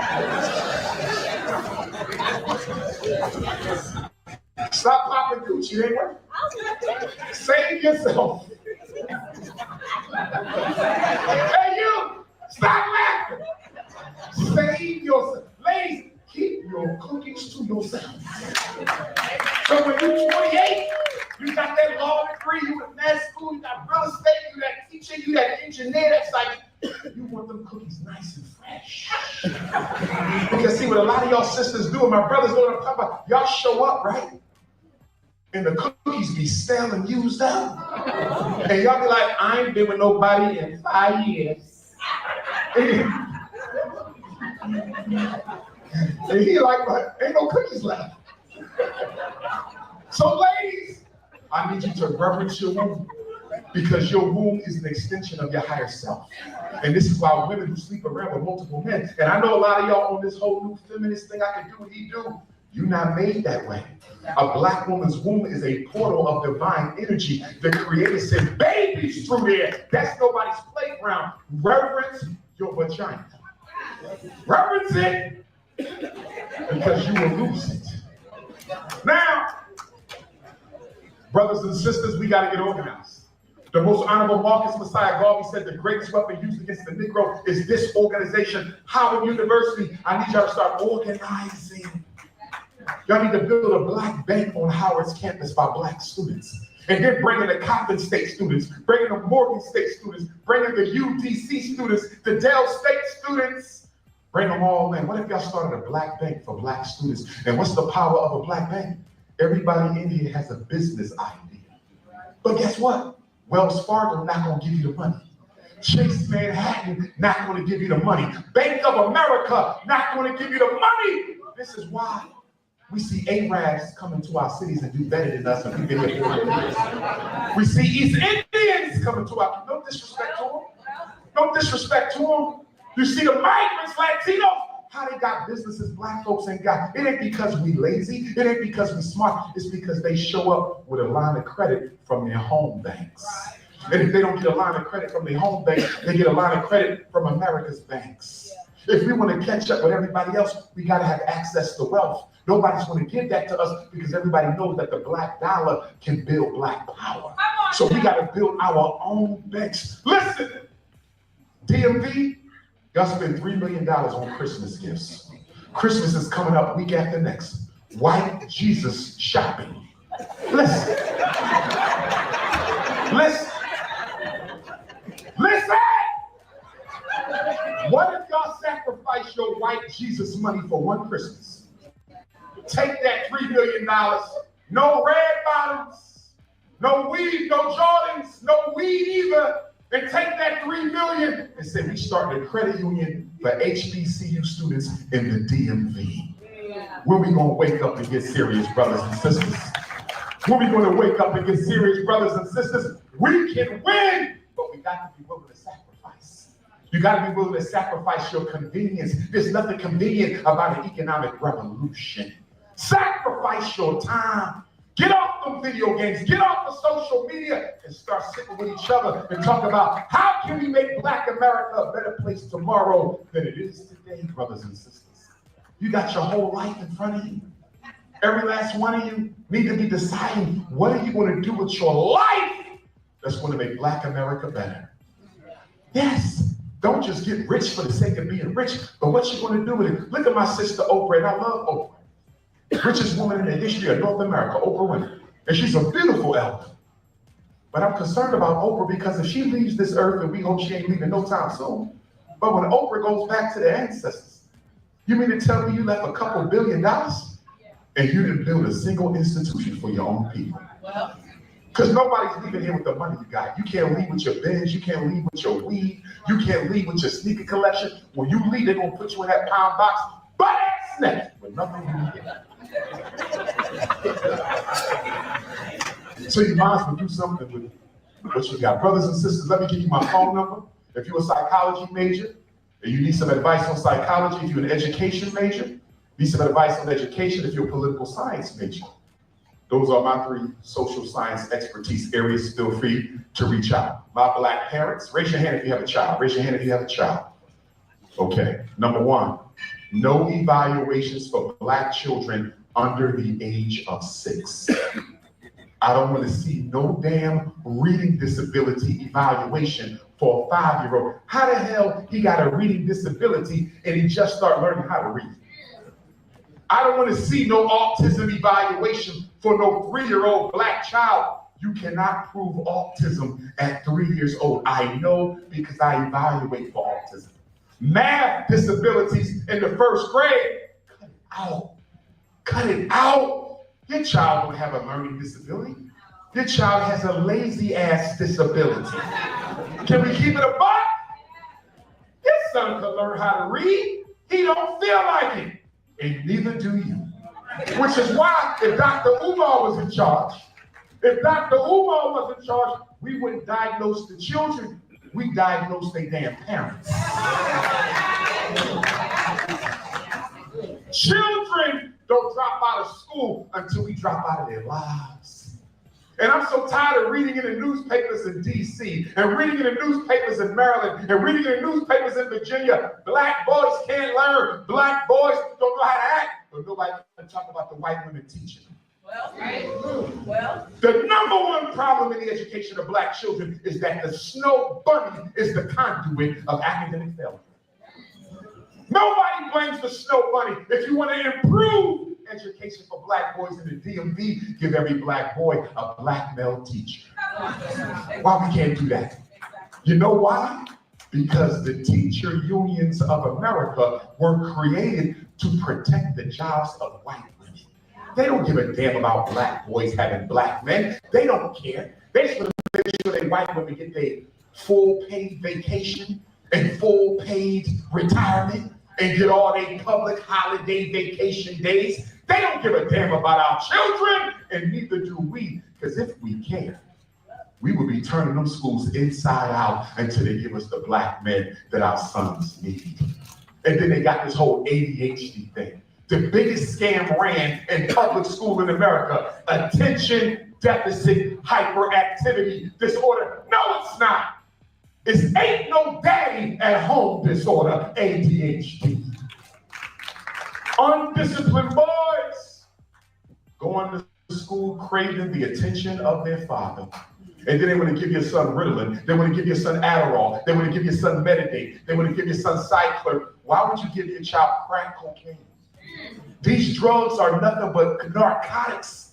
You giving your son crack so they can sit still long enough to learn about Joe Biden. Are you out of your damn mind? Are you out of your damn mind? I don't need drugs to learn about old Joe. And I ain't heard Donald Trump or Kamala Harris say a word about giving black boys more black male teachers. And what about the mass incarceration rate? All these black men in jail, most of them didn't even hurt nobody. They just sold a little weed, sold some dope. I don't agree with it, but I do know this. Poverty is the grandmother of all crime. Miseducation is the father of all crime. Economic castration is the mother of all crime. If you don't educate the children, and if you don't give them a decent livable wage job, they will break the law. Did the Italians do that back at the turn of the 20th century? Did European Jews do that at the turn of the 20th century? Did the Irish do that at the turn of the 20th century? So how did America get the European Jewish immigrants to stop breaking the law? How did they get the Irish to stop breaking the law? How did they get the Italians to stop breaking the law? I'll tell you how.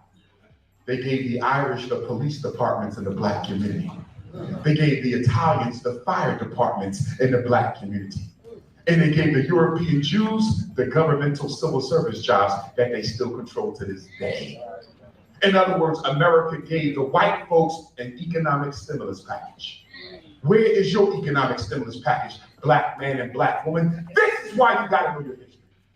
We didn't create the ghetto. The government created the ghetto. President Franklin Delano Roosevelt created the ghetto when he financed low interest loans for poor ass white people. He gave poor white folks broke down, trailer trash whites. He gave them money.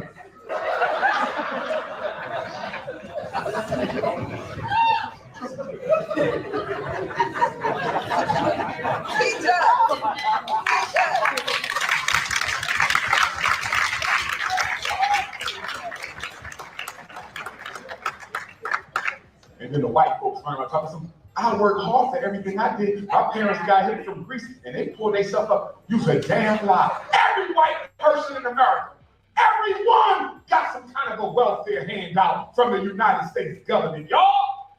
And they got us thinking we just lazy. No, the government gave y'all money and helped y'all create the suburbs to get away from blacks. They gave y'all the GI Bill.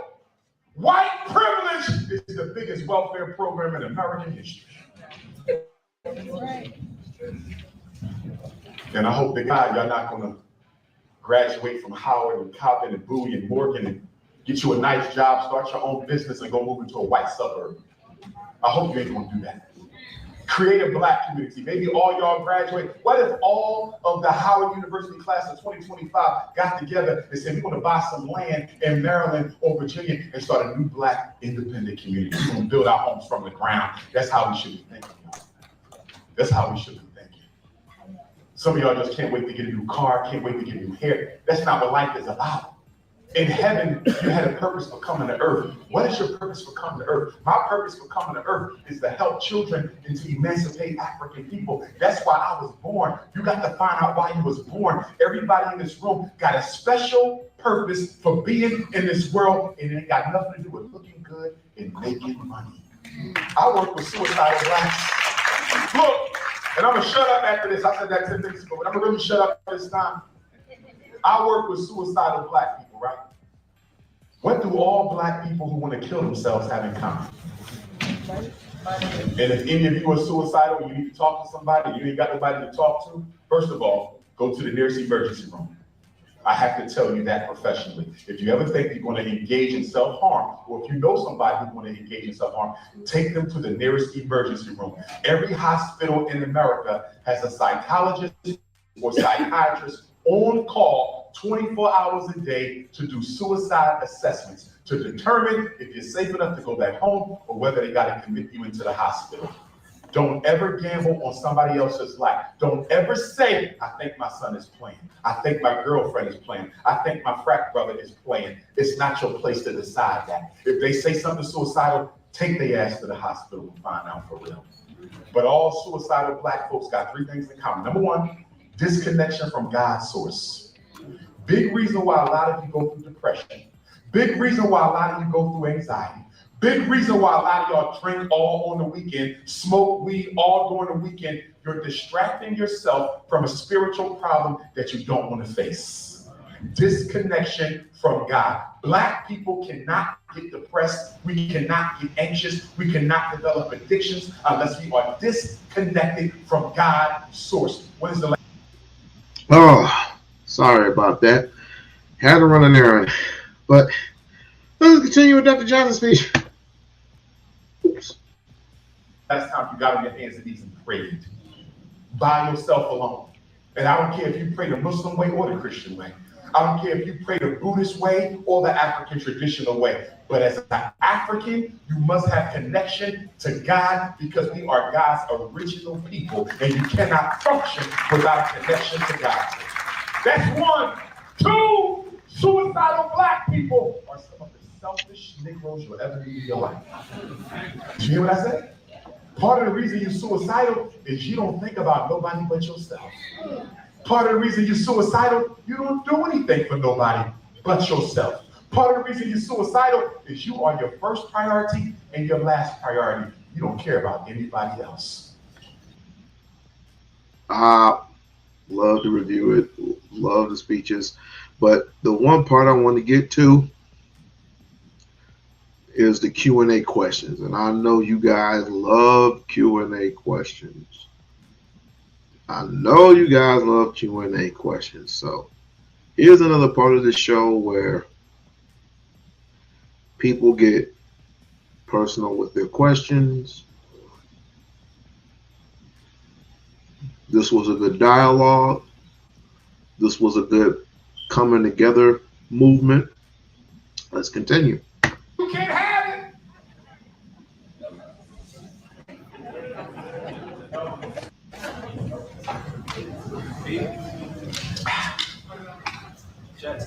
Check. Mic check 1 2 1 2. Dr. Umar, we live. Put your hands in. It really was a pleasure hearing you speak. There you go. Okay, y'all can hear me now? Beautiful. Listen, we're not gonna take up too much time, but we have some questions I want to ask Dr. Umar. Jasmine also has some questions she wants to ask Dr. Umar. And we're gonna get y'all a chance. Then we're gonna ask it up to y'all, right? Dr. Umar, my first question to you actually is, given your persona and social media and how people perceive you, right? What's one thing that people don't know about Dr. Umar? What's one thing that people don't know about Dr. Umar? About the man. Yes, sir. It would be how serious I am about my mission. Behind the jokes and behind the laughter, which is necessary. I inject that on purpose because my message is so serious. If I didn't soften it up, some black people wouldn't be able to tolerate it.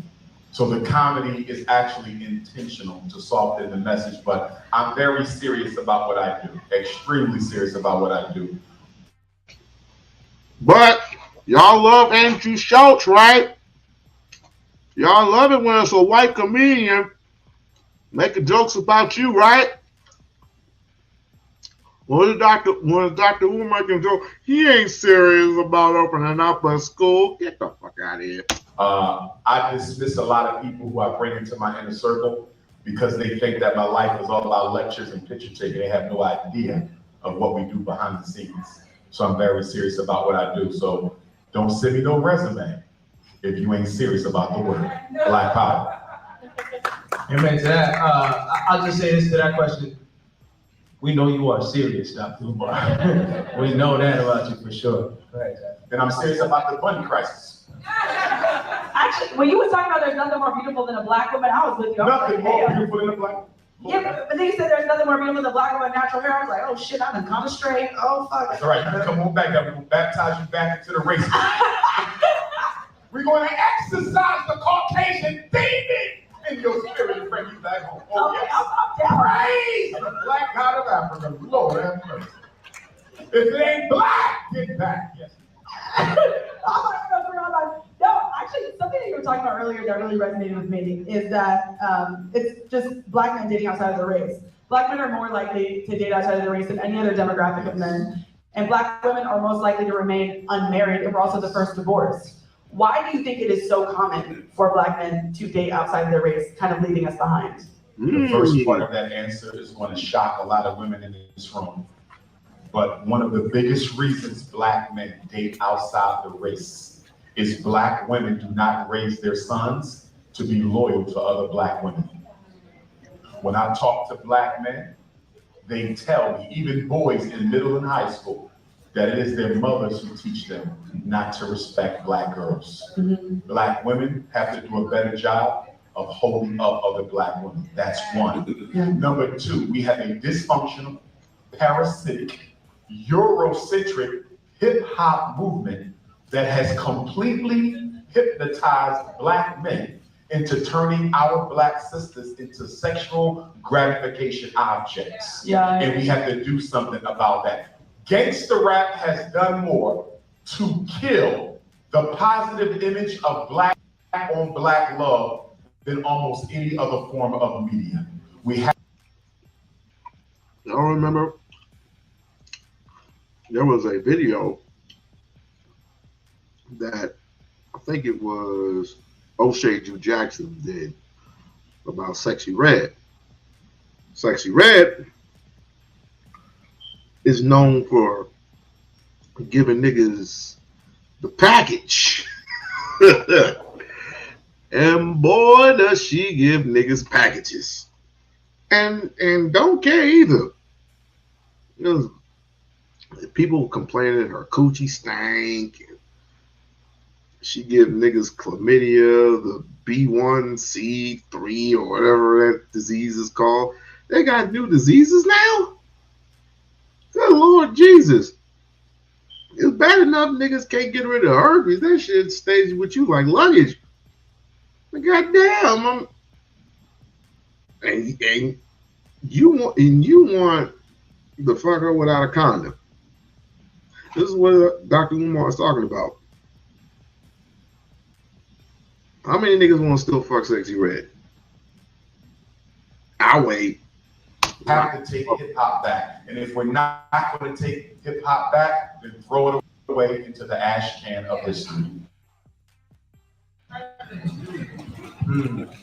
That's cheap. Let me say, there was a question that I got a lot from the people in the crowd, right? And it was about the academy that you're building, right? A lot of people want to know about that. One, can you give us some updates on that? And the second thing, which is my personal question about it, what would be the first lesson that would be taught at the school? Okay, the update is once we do the floors, we'll be applying for our certificate of occupancy. With that being said, if anybody in here knows anyone, including yourself, who knows how to lay tile or lay carpet, we can pay you. We need somebody who can lay tile, lay carpet. So if you got an Uncle Mike, cousin Ray, need a couple of hours, and they know what the hell they doing, you have my cell number. I'm dead serious. We need to, once we've done the floors, we can apply for our certificate of occupancy. That's how close we are. I'm hoping that we'll have it by the end of the year or early next year and possibly do our grand opening in Black History Month. or sometime during the spring. But you must donate to the school in order to attend any events. We will be hosting a conscious singles convention. So if you are conscious and you're having trouble finding a mate, Dr. Umar is creating an event only for conscious people though. If you ever bunny hop, you're no longer conscious. So you can't come. I just want to make, and ladies, you gotta be natural. Or you can't. Hey, we both can't go.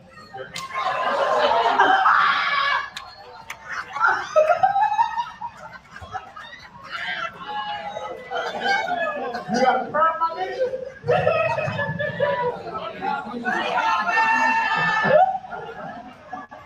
I'll be a buddy. No, I'll be a buddy. Asian? You got an Asian girlfriend? She's mixed. You mixed up or you mixed up? Oh, what? She's not with you no more. Oh, you liberated. Give that brother black hand. He probably lying his ass off, but give him a hand. First lesson at the school.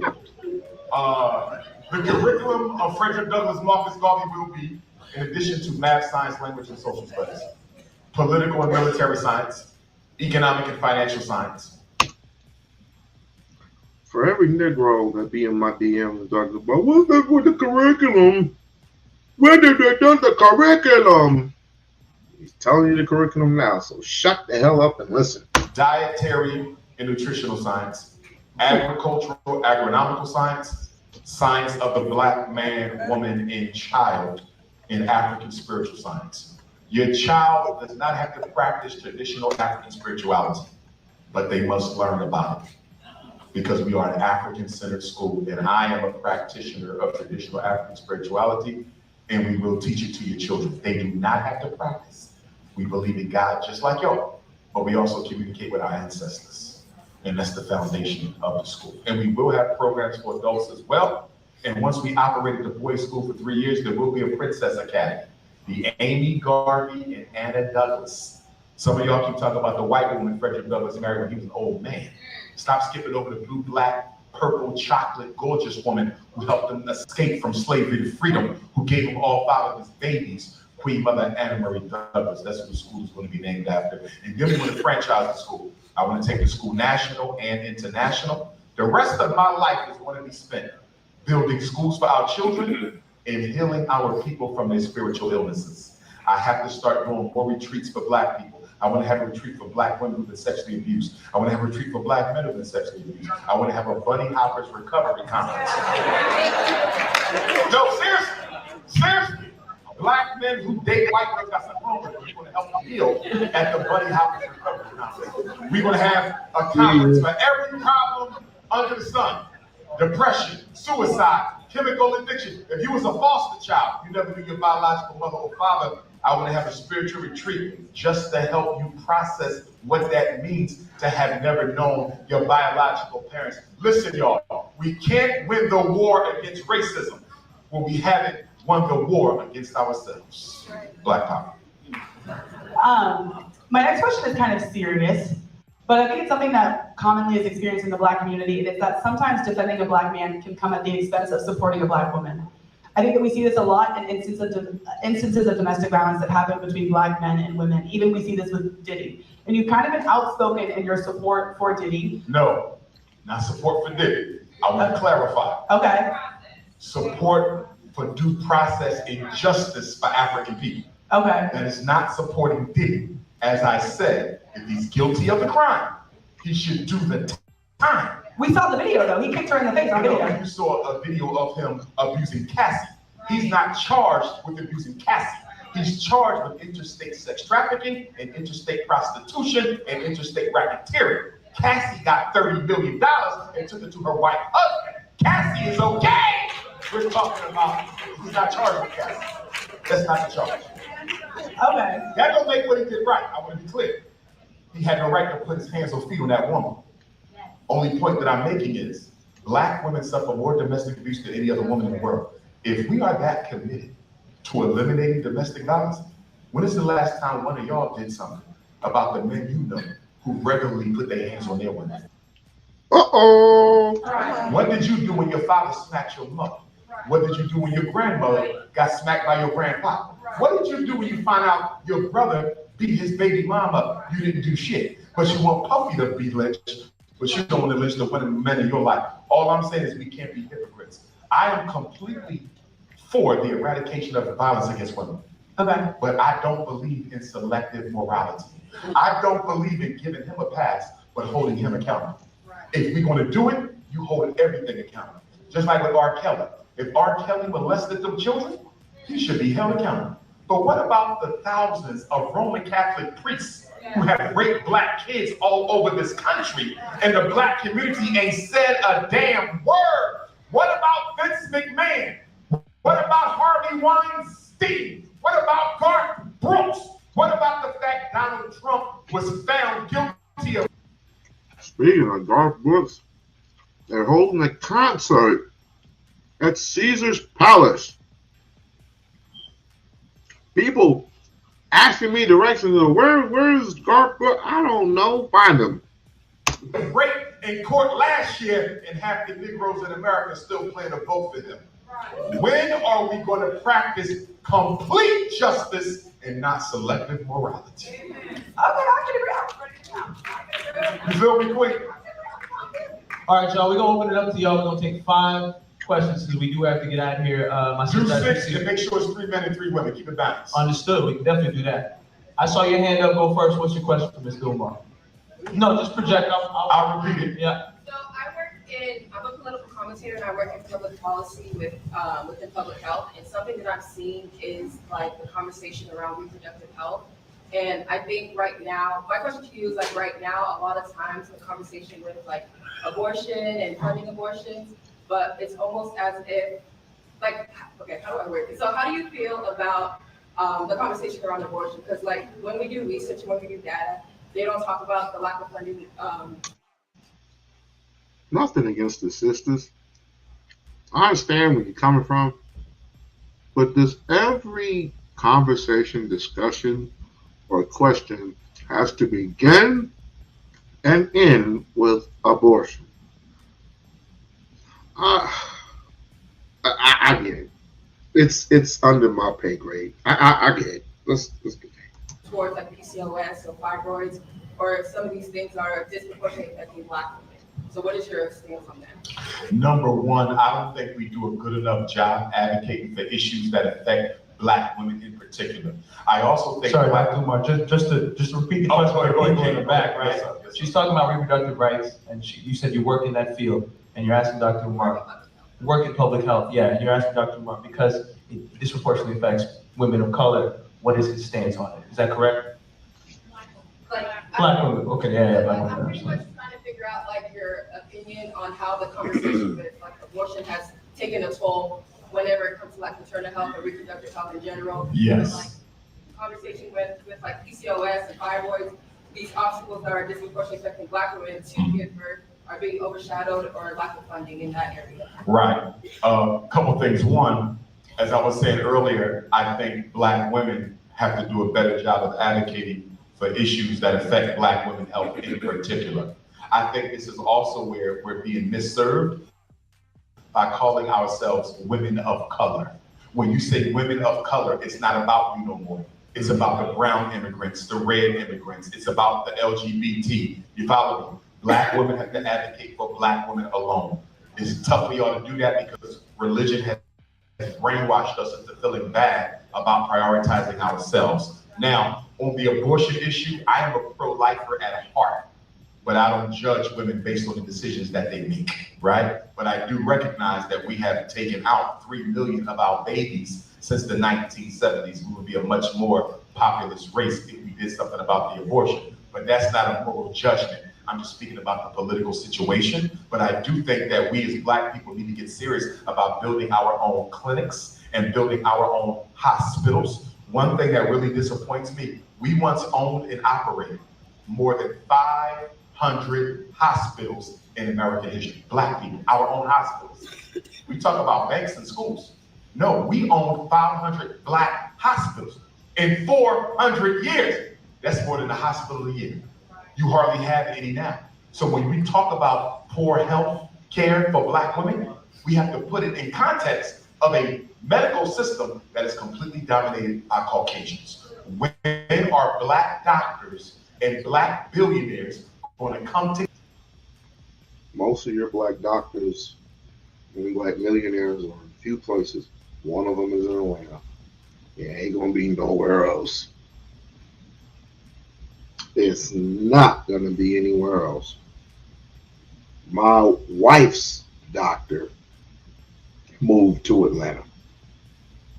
Now she's, well, I don't even know what doctor she has right now, but where, and he was quite right on the money. It's like we concentrate more on getting our sons, you know, on a basketball, on the football squad, whether at being on the spelling team or having them become doctors and lawyers and stuff.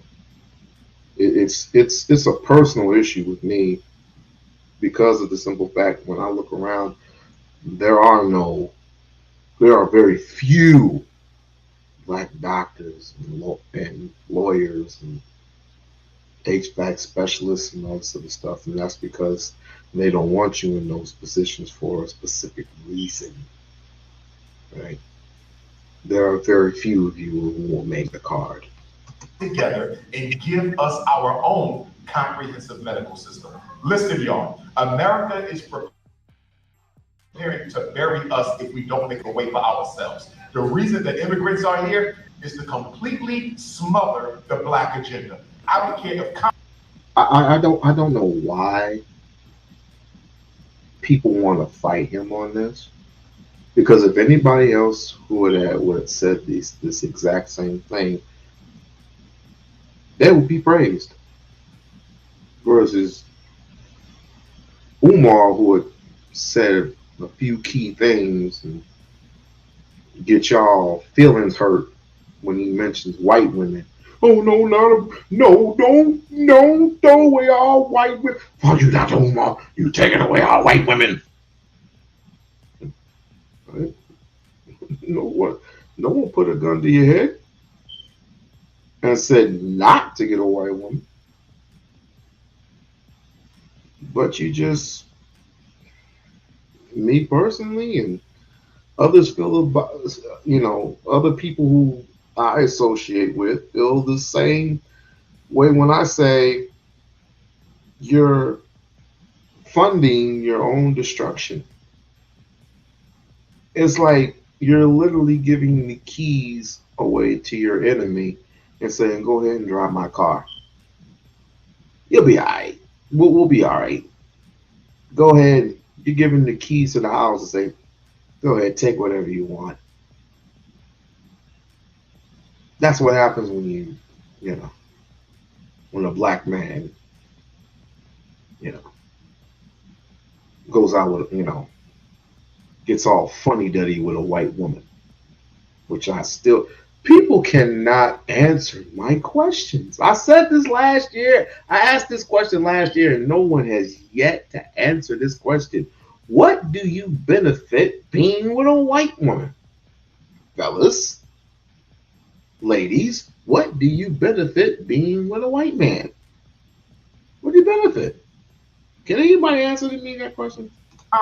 Kamala wins or Donald wins.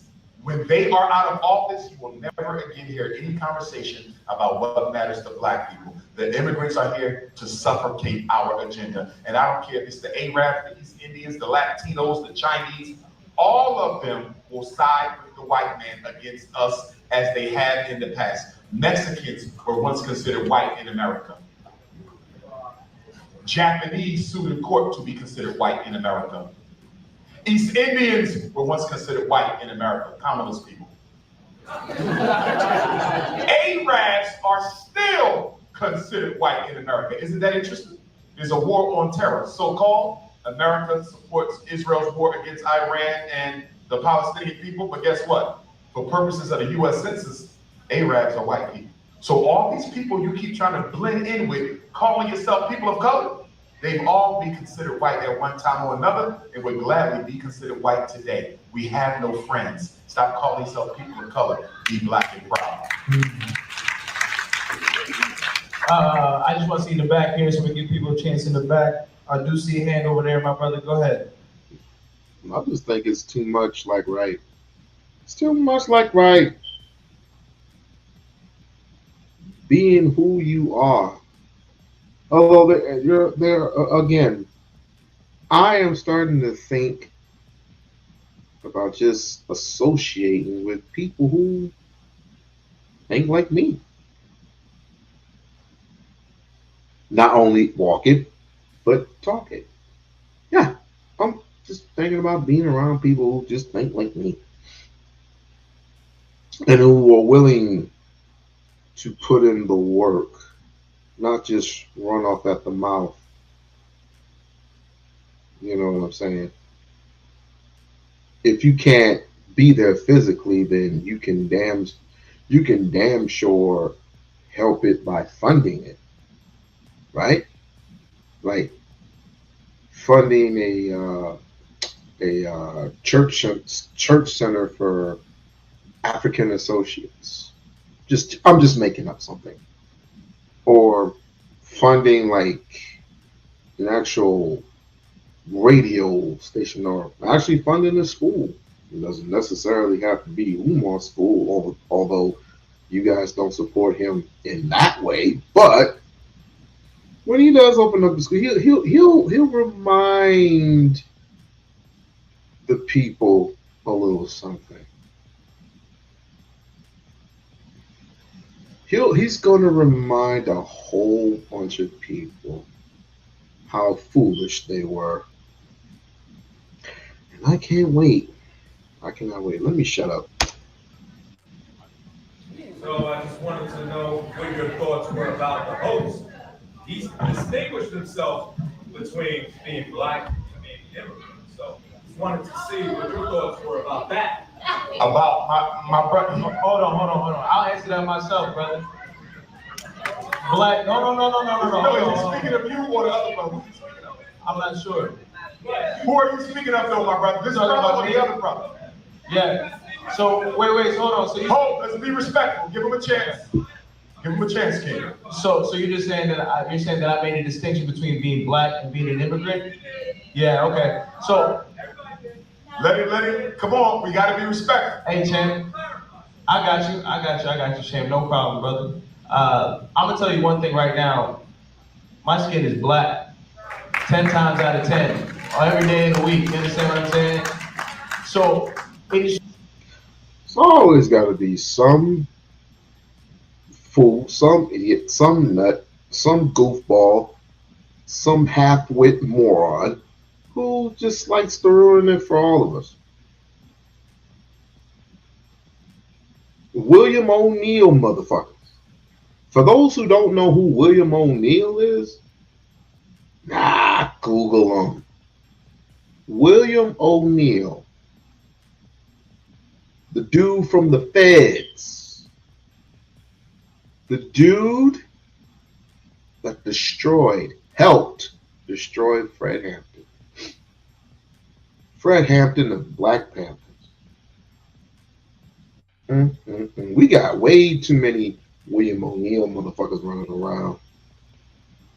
Like I said, if my platform was bigger, I would have bought a van with the money that you so graciously give to me, and I would have bought the van, painted it all black, tinted windows, got a big giant chain covered up the back,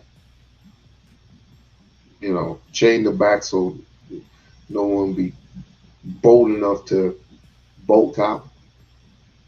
And of course, buy some black wheels, buy some, just all black everything. Ski mask and everything. Because we need to get rid of some of you William O'Neills out there. It's true that American people that are black in America and immigrants that come to this country have a different experience, right? But to make that differentiation, because you heard me talk about being an immigrant, which is part of what I am, does not differentiate me from being a black person on this planet, or an African, for that matter. Does that make sense? So personally, I think it's an internalized thing that you differentiated the two. Because at no point in time did I come up here and say, I'm not black. No, you didn't, but you said black people and Yeah. you distinguished yourself. I said black people, you said? No, you said black. You said, whatever joke you were saying. Yeah. No, and it's true. I said black people, but by that I meant me, myself, and I as well. Does that make sense? Say again?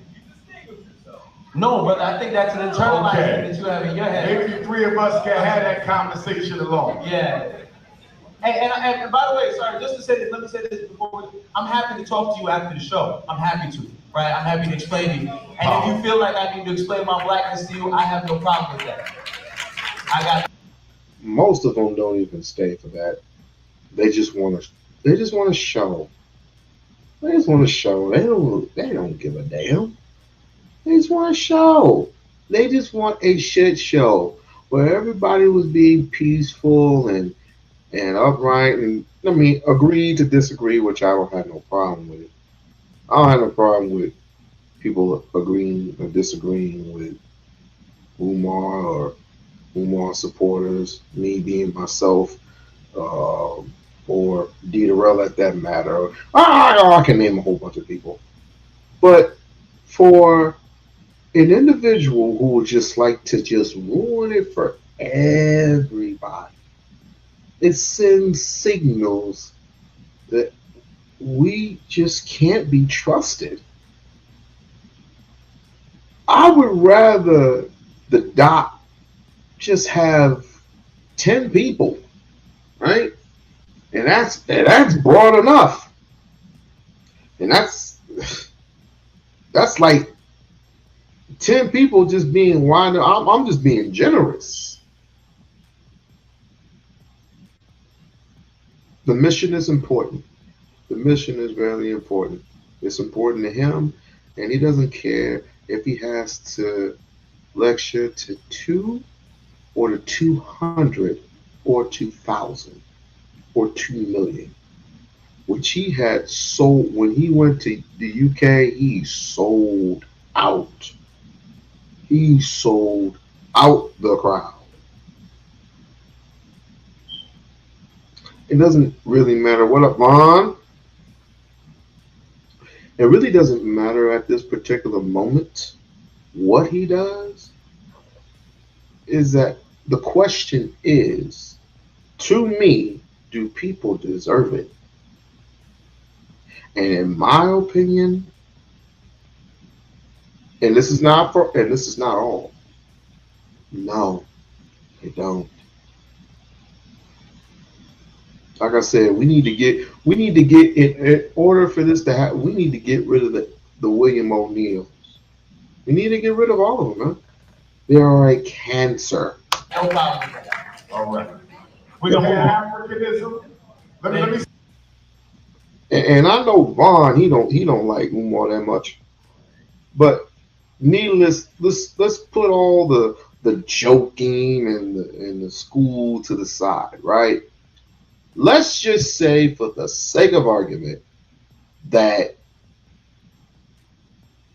what happened if you've seen Mississippi Burning, what happened in I believe it was one of those episodes, right, where in the court of law, it was going to be an automatic lose, because half of those judges were already bought, paid, and sold by white people in that community. And you know how black people had to be up at the top and white people were up at the bottom, right? The next day, what happened? Their villages got destroyed.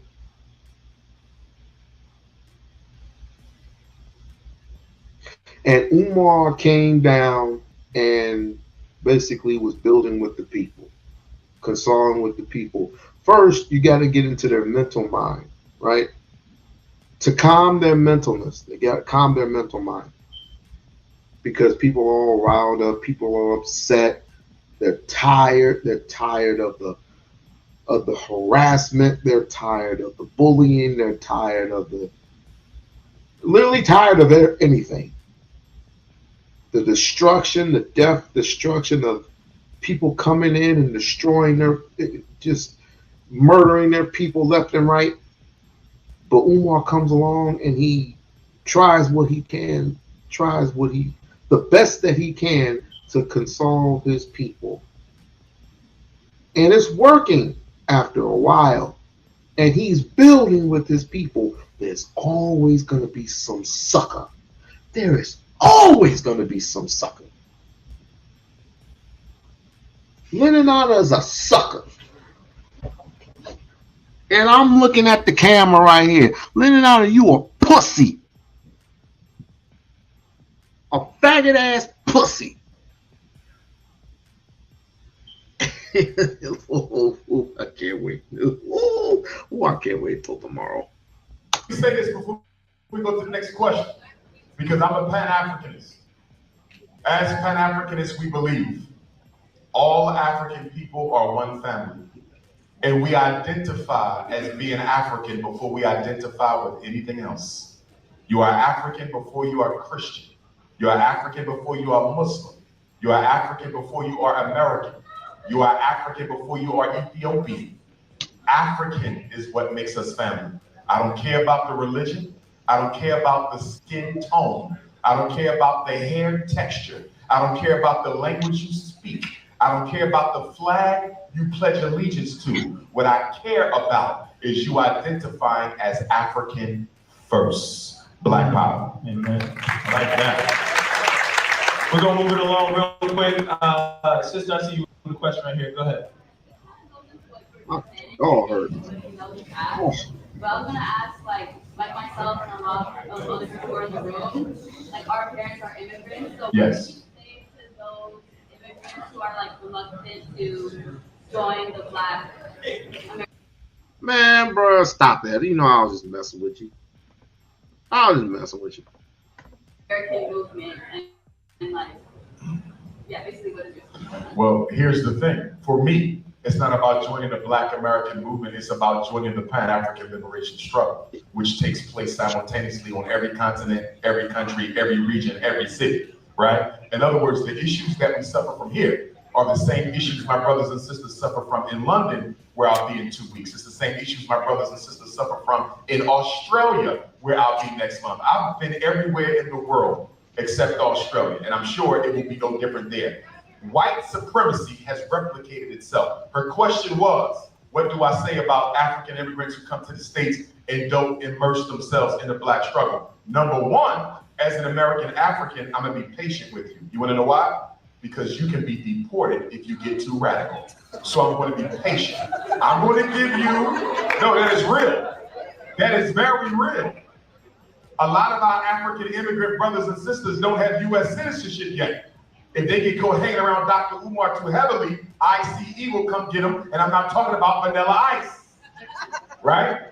So we gotta be patient to recognize what your political status is. That's no excuse not to support us though.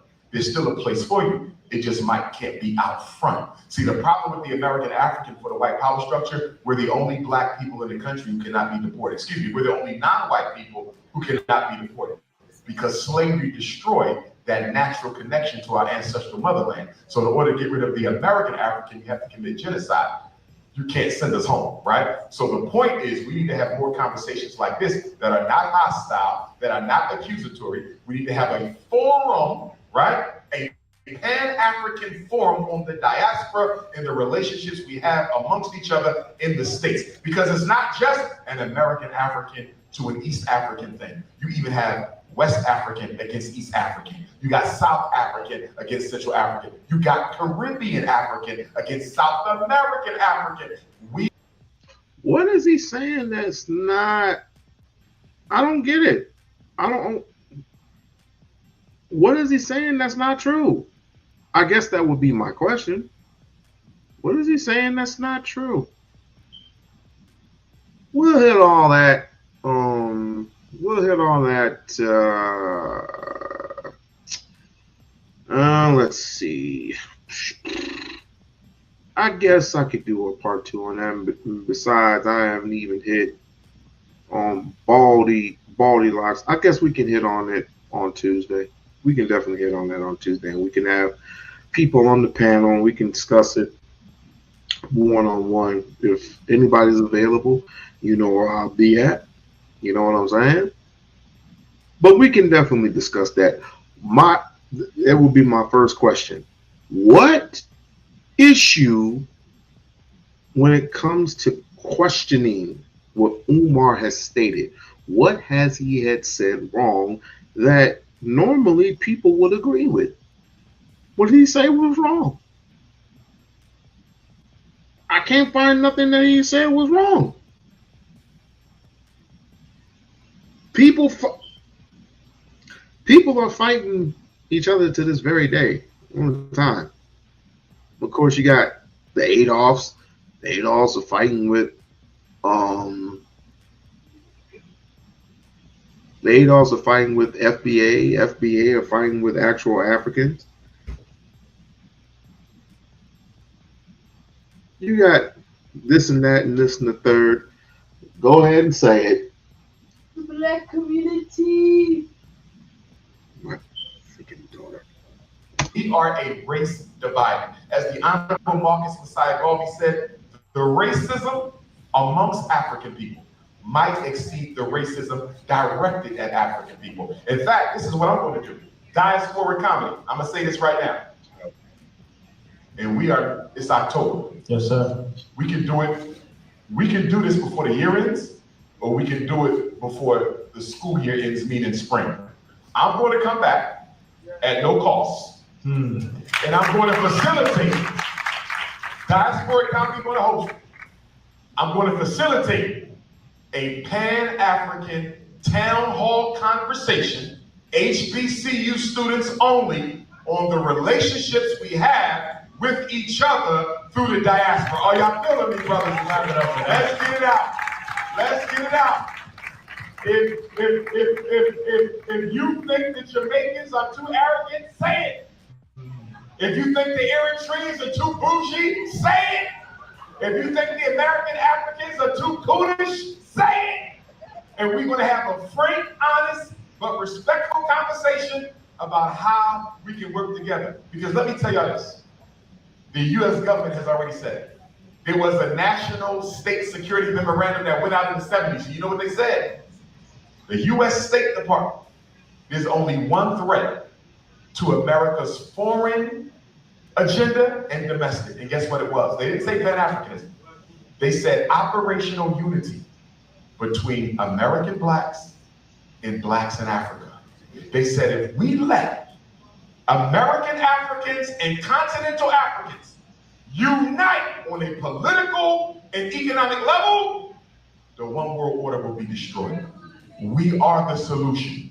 Put your petty differences down. Stop focusing on where the slave ship dropped you off. Focus on where the slave ship picked you up. Black power.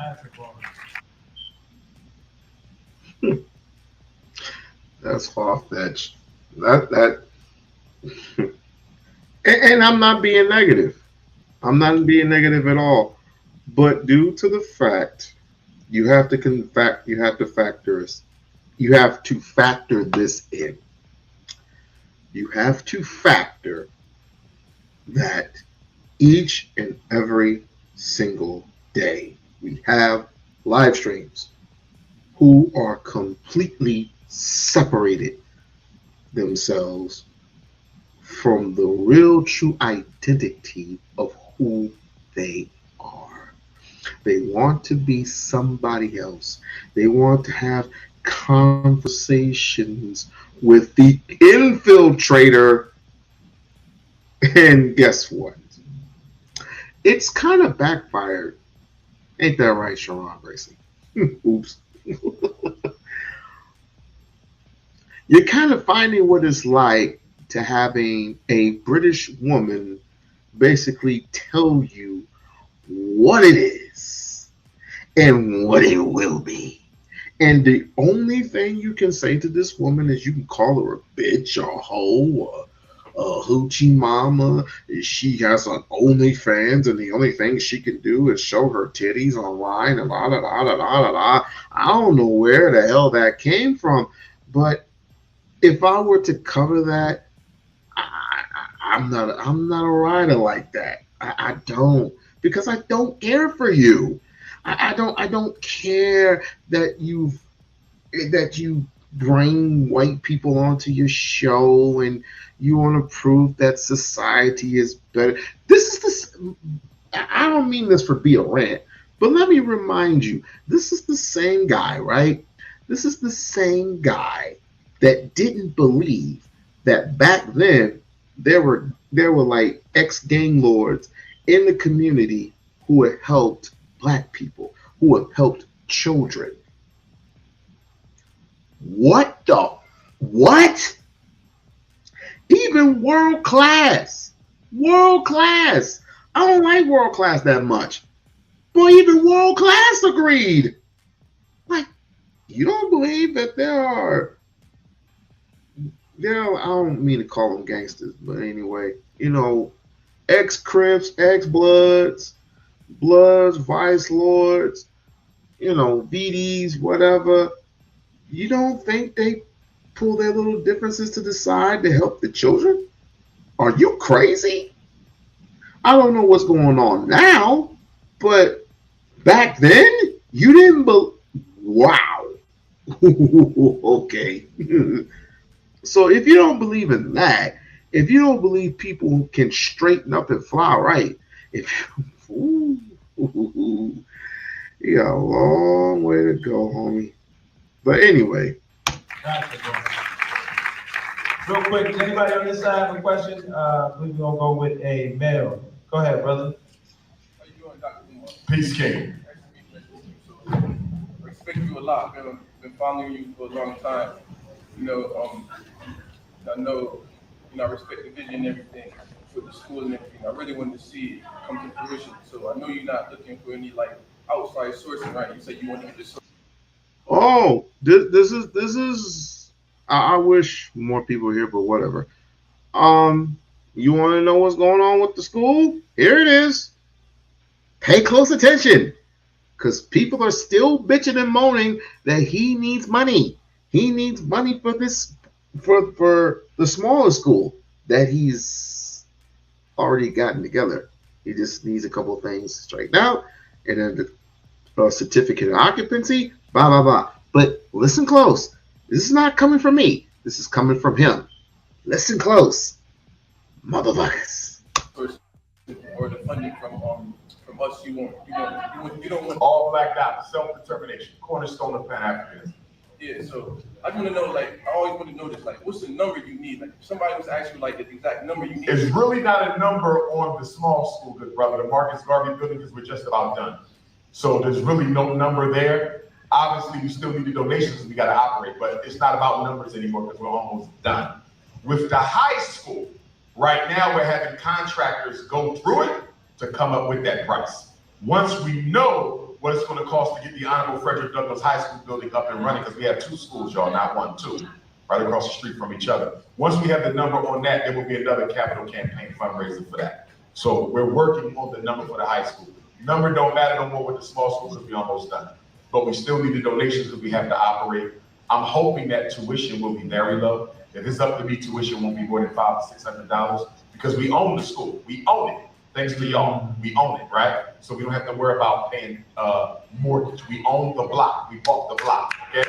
So we just gotta look and see what our expenses are gonna be, working on all that, and then we're gonna get up and running. So money don't matter for the small school, it do matter for the high school, and we're working on that right now. Well, it would be apropos for me to say anything because niggas are still gonna be on his head for all the dumb reasons, and I'm just gonna straight knock it out. I'm gonna take my Louisville Slugger. Oh! I can't wait. I can't wait for this thing to come to fruition. This is feel it in my bones. I can't wait for this coming to fruition so I can tell all you niggas, kiss my motherfucking ass. For all the pain I had to endure. And damn it, Umar, if you're listening, I want to feed for defending you for so long. No, I was playing. But all in a nutshell, you heard it from the man's lips, but it's not going to matter. It's not going to matter anything because people want this thing open. And for some, for the wrong reasons. For others, for the right reasons. The people who want this to open for the wrong reasons are going to do nothing but troll. That's all they're going to do. It's just troll. This is just like before. And Lenon, he's going to troll his ass off. He really is.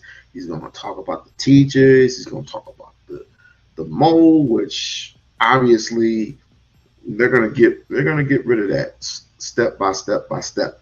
But you're going to keep talking about it and talking about it and talking about it. I'm not going to even rant because I'm going to save it for Tuesday. I'm going to save all that shit for Tuesday. This is not about him per se. I'm going to save that shit for Tuesday. Okay, we'll go to our last question for Dr. Umar. It's got to be a lady, gentlemen. I'm sorry. Just matter. She said it's her first year teaching. Oh man, congratulations. Get that sister a hand. Black teachers matter. So what message do you have for that group? For which group? 13 to 14. And what city do you teach in? Well, number one, if you ever need me to come talk to the students, let me know. That's number one. Okay. Number two, 3 things teachers need to do more of. Invite the children to discuss their lives in the classroom. Our children have so much going on outside of school that they really have no place in school to process. Let them bring their life. And I do agree. Just think about it. In my days, we didn't even have, but I don't even remember a time where we had teachers actually listen to the students talk about their worries or their troubles at home. And because parents not all parents get along with one another, so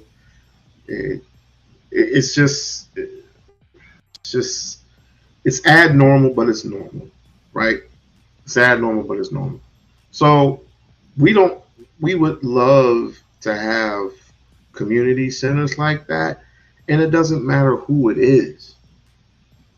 I was thinking about holding a small one myself for anyone who is Black, African, and we can talk about these specific problems that you're having at home, and we can do however we can to see these kids strive through.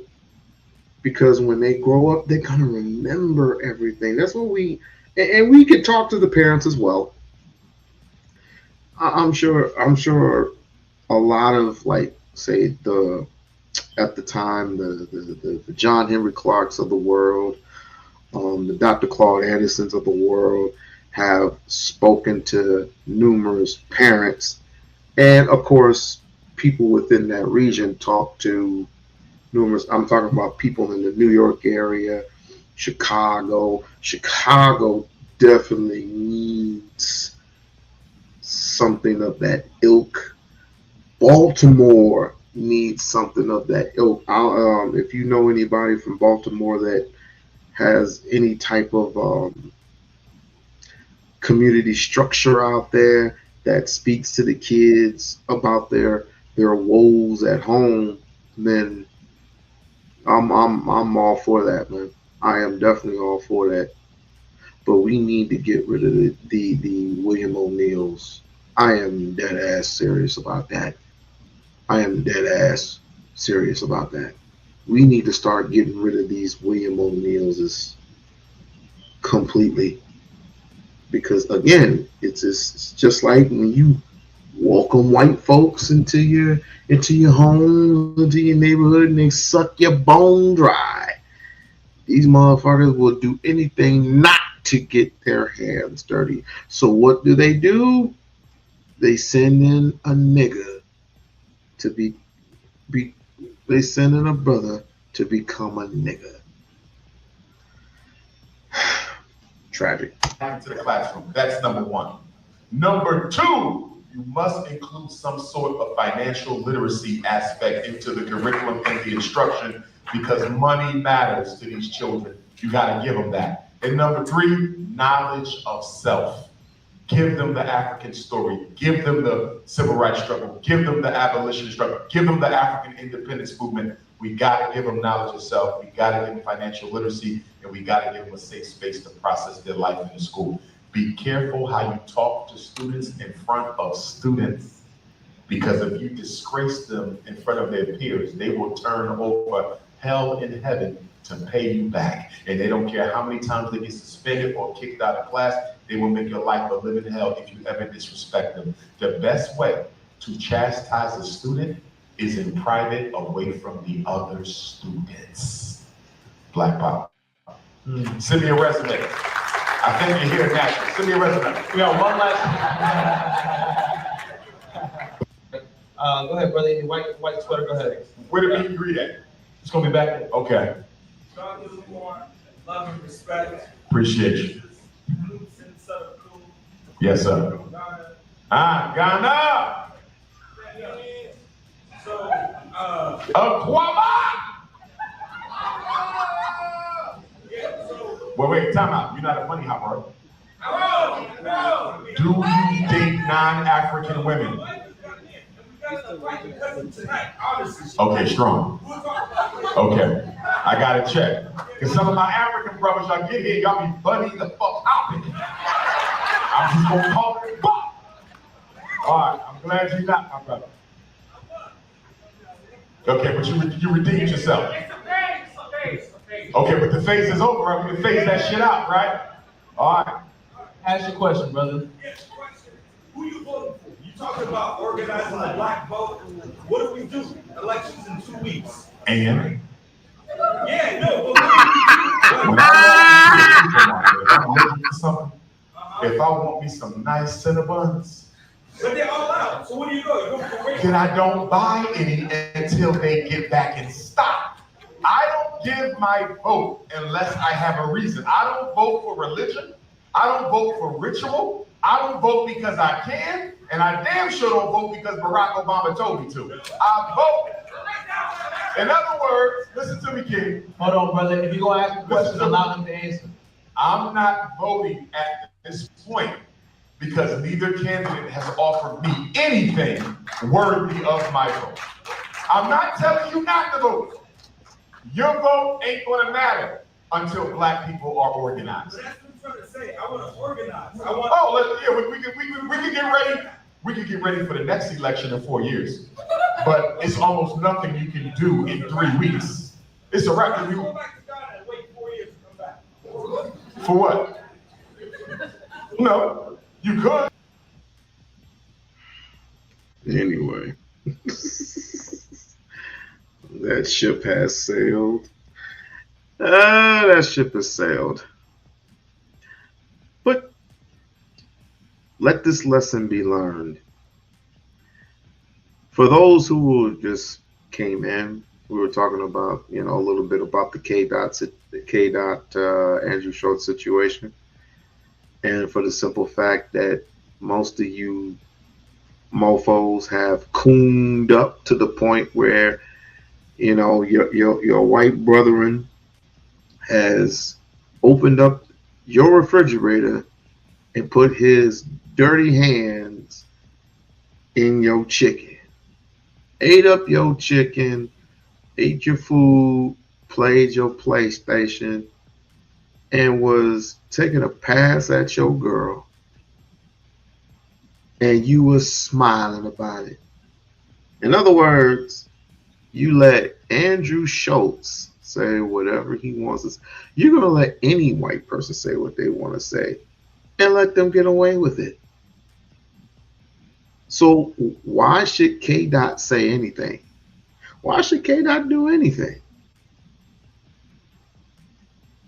You know, because if he does anything at all, it'll look bad on him. Why? Because all they're going to do is say, oh, he can't do nothing but be violent. He can't do nothing but be violent. He's a big figure in the black community, and they only suffer violence. I'm like, so? At one point in time, you turned us.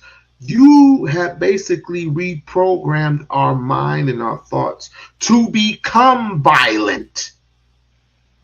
You remember all that segregation, all that slavery, all the Jim Crowisms, all the Willie Lynches, all the Dred Scotts. You remember all those, right? Second Amendment didn't mean anything to us until later on. And then there was a problem when the Shaka Zulus in the world were fighting and, well, I ain't going to go into all that. But anyway, I really do hope K. Dot responds. Let me just say that real quick. I hope K. Dot responds. I hope K. Dot puts that work in. If he has to do another single or something and out Schultz, get all the information that you can on Schultz and just out him out. Do whatever you got to do. But for the rest of that shit, cut that shit out. You're going after a man's family, but then again, y'all don't want revolution. Y'all don't want a fucking revolution, so why y'all even talking about going after the man's family?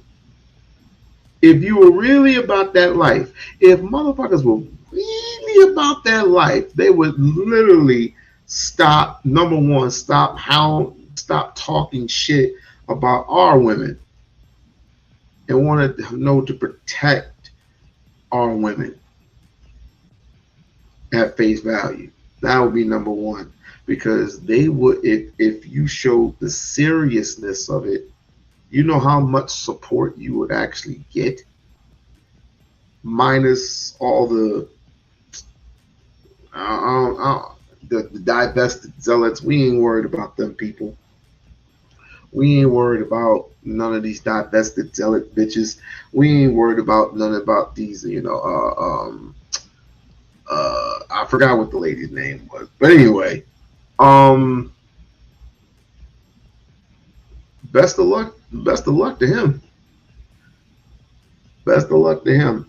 I don't think he even cares about being an actual figure in Hollywood.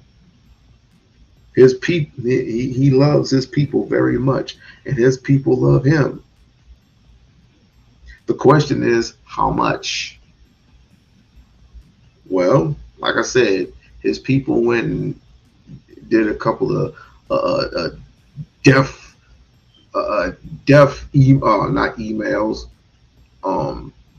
DMs to Andrew Schultz. But enough about him. I will touch on the Umar versus Lenon stuff on Tuesday. And I'll let people up on the panel. I'll even let my frenemies up if they got the guts. Instead of just talking shit in the comment section or wherever, come up and state your piece. Speak your speech. Speak your speech, nigga. Speak your speech. Stop acting pussy and allow yourself to be heard. Otherwise,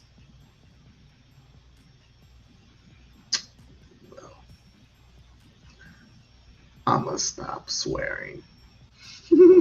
That's gonna be my New Year's resolution. Stop swearing. That's gonna be hard. That is gonna be hard as hell. Stop swearing in my New Year's resolution. But anyway, This is We-On-Loc Nation on the Loc Nation across the nation, aka the Loc sector. Tell a friend to tell a friend. Like, hit, share, subscribe to the channel. And if you can, become a member of the We-On-Loc Nation channel. I'll see y'all asses later.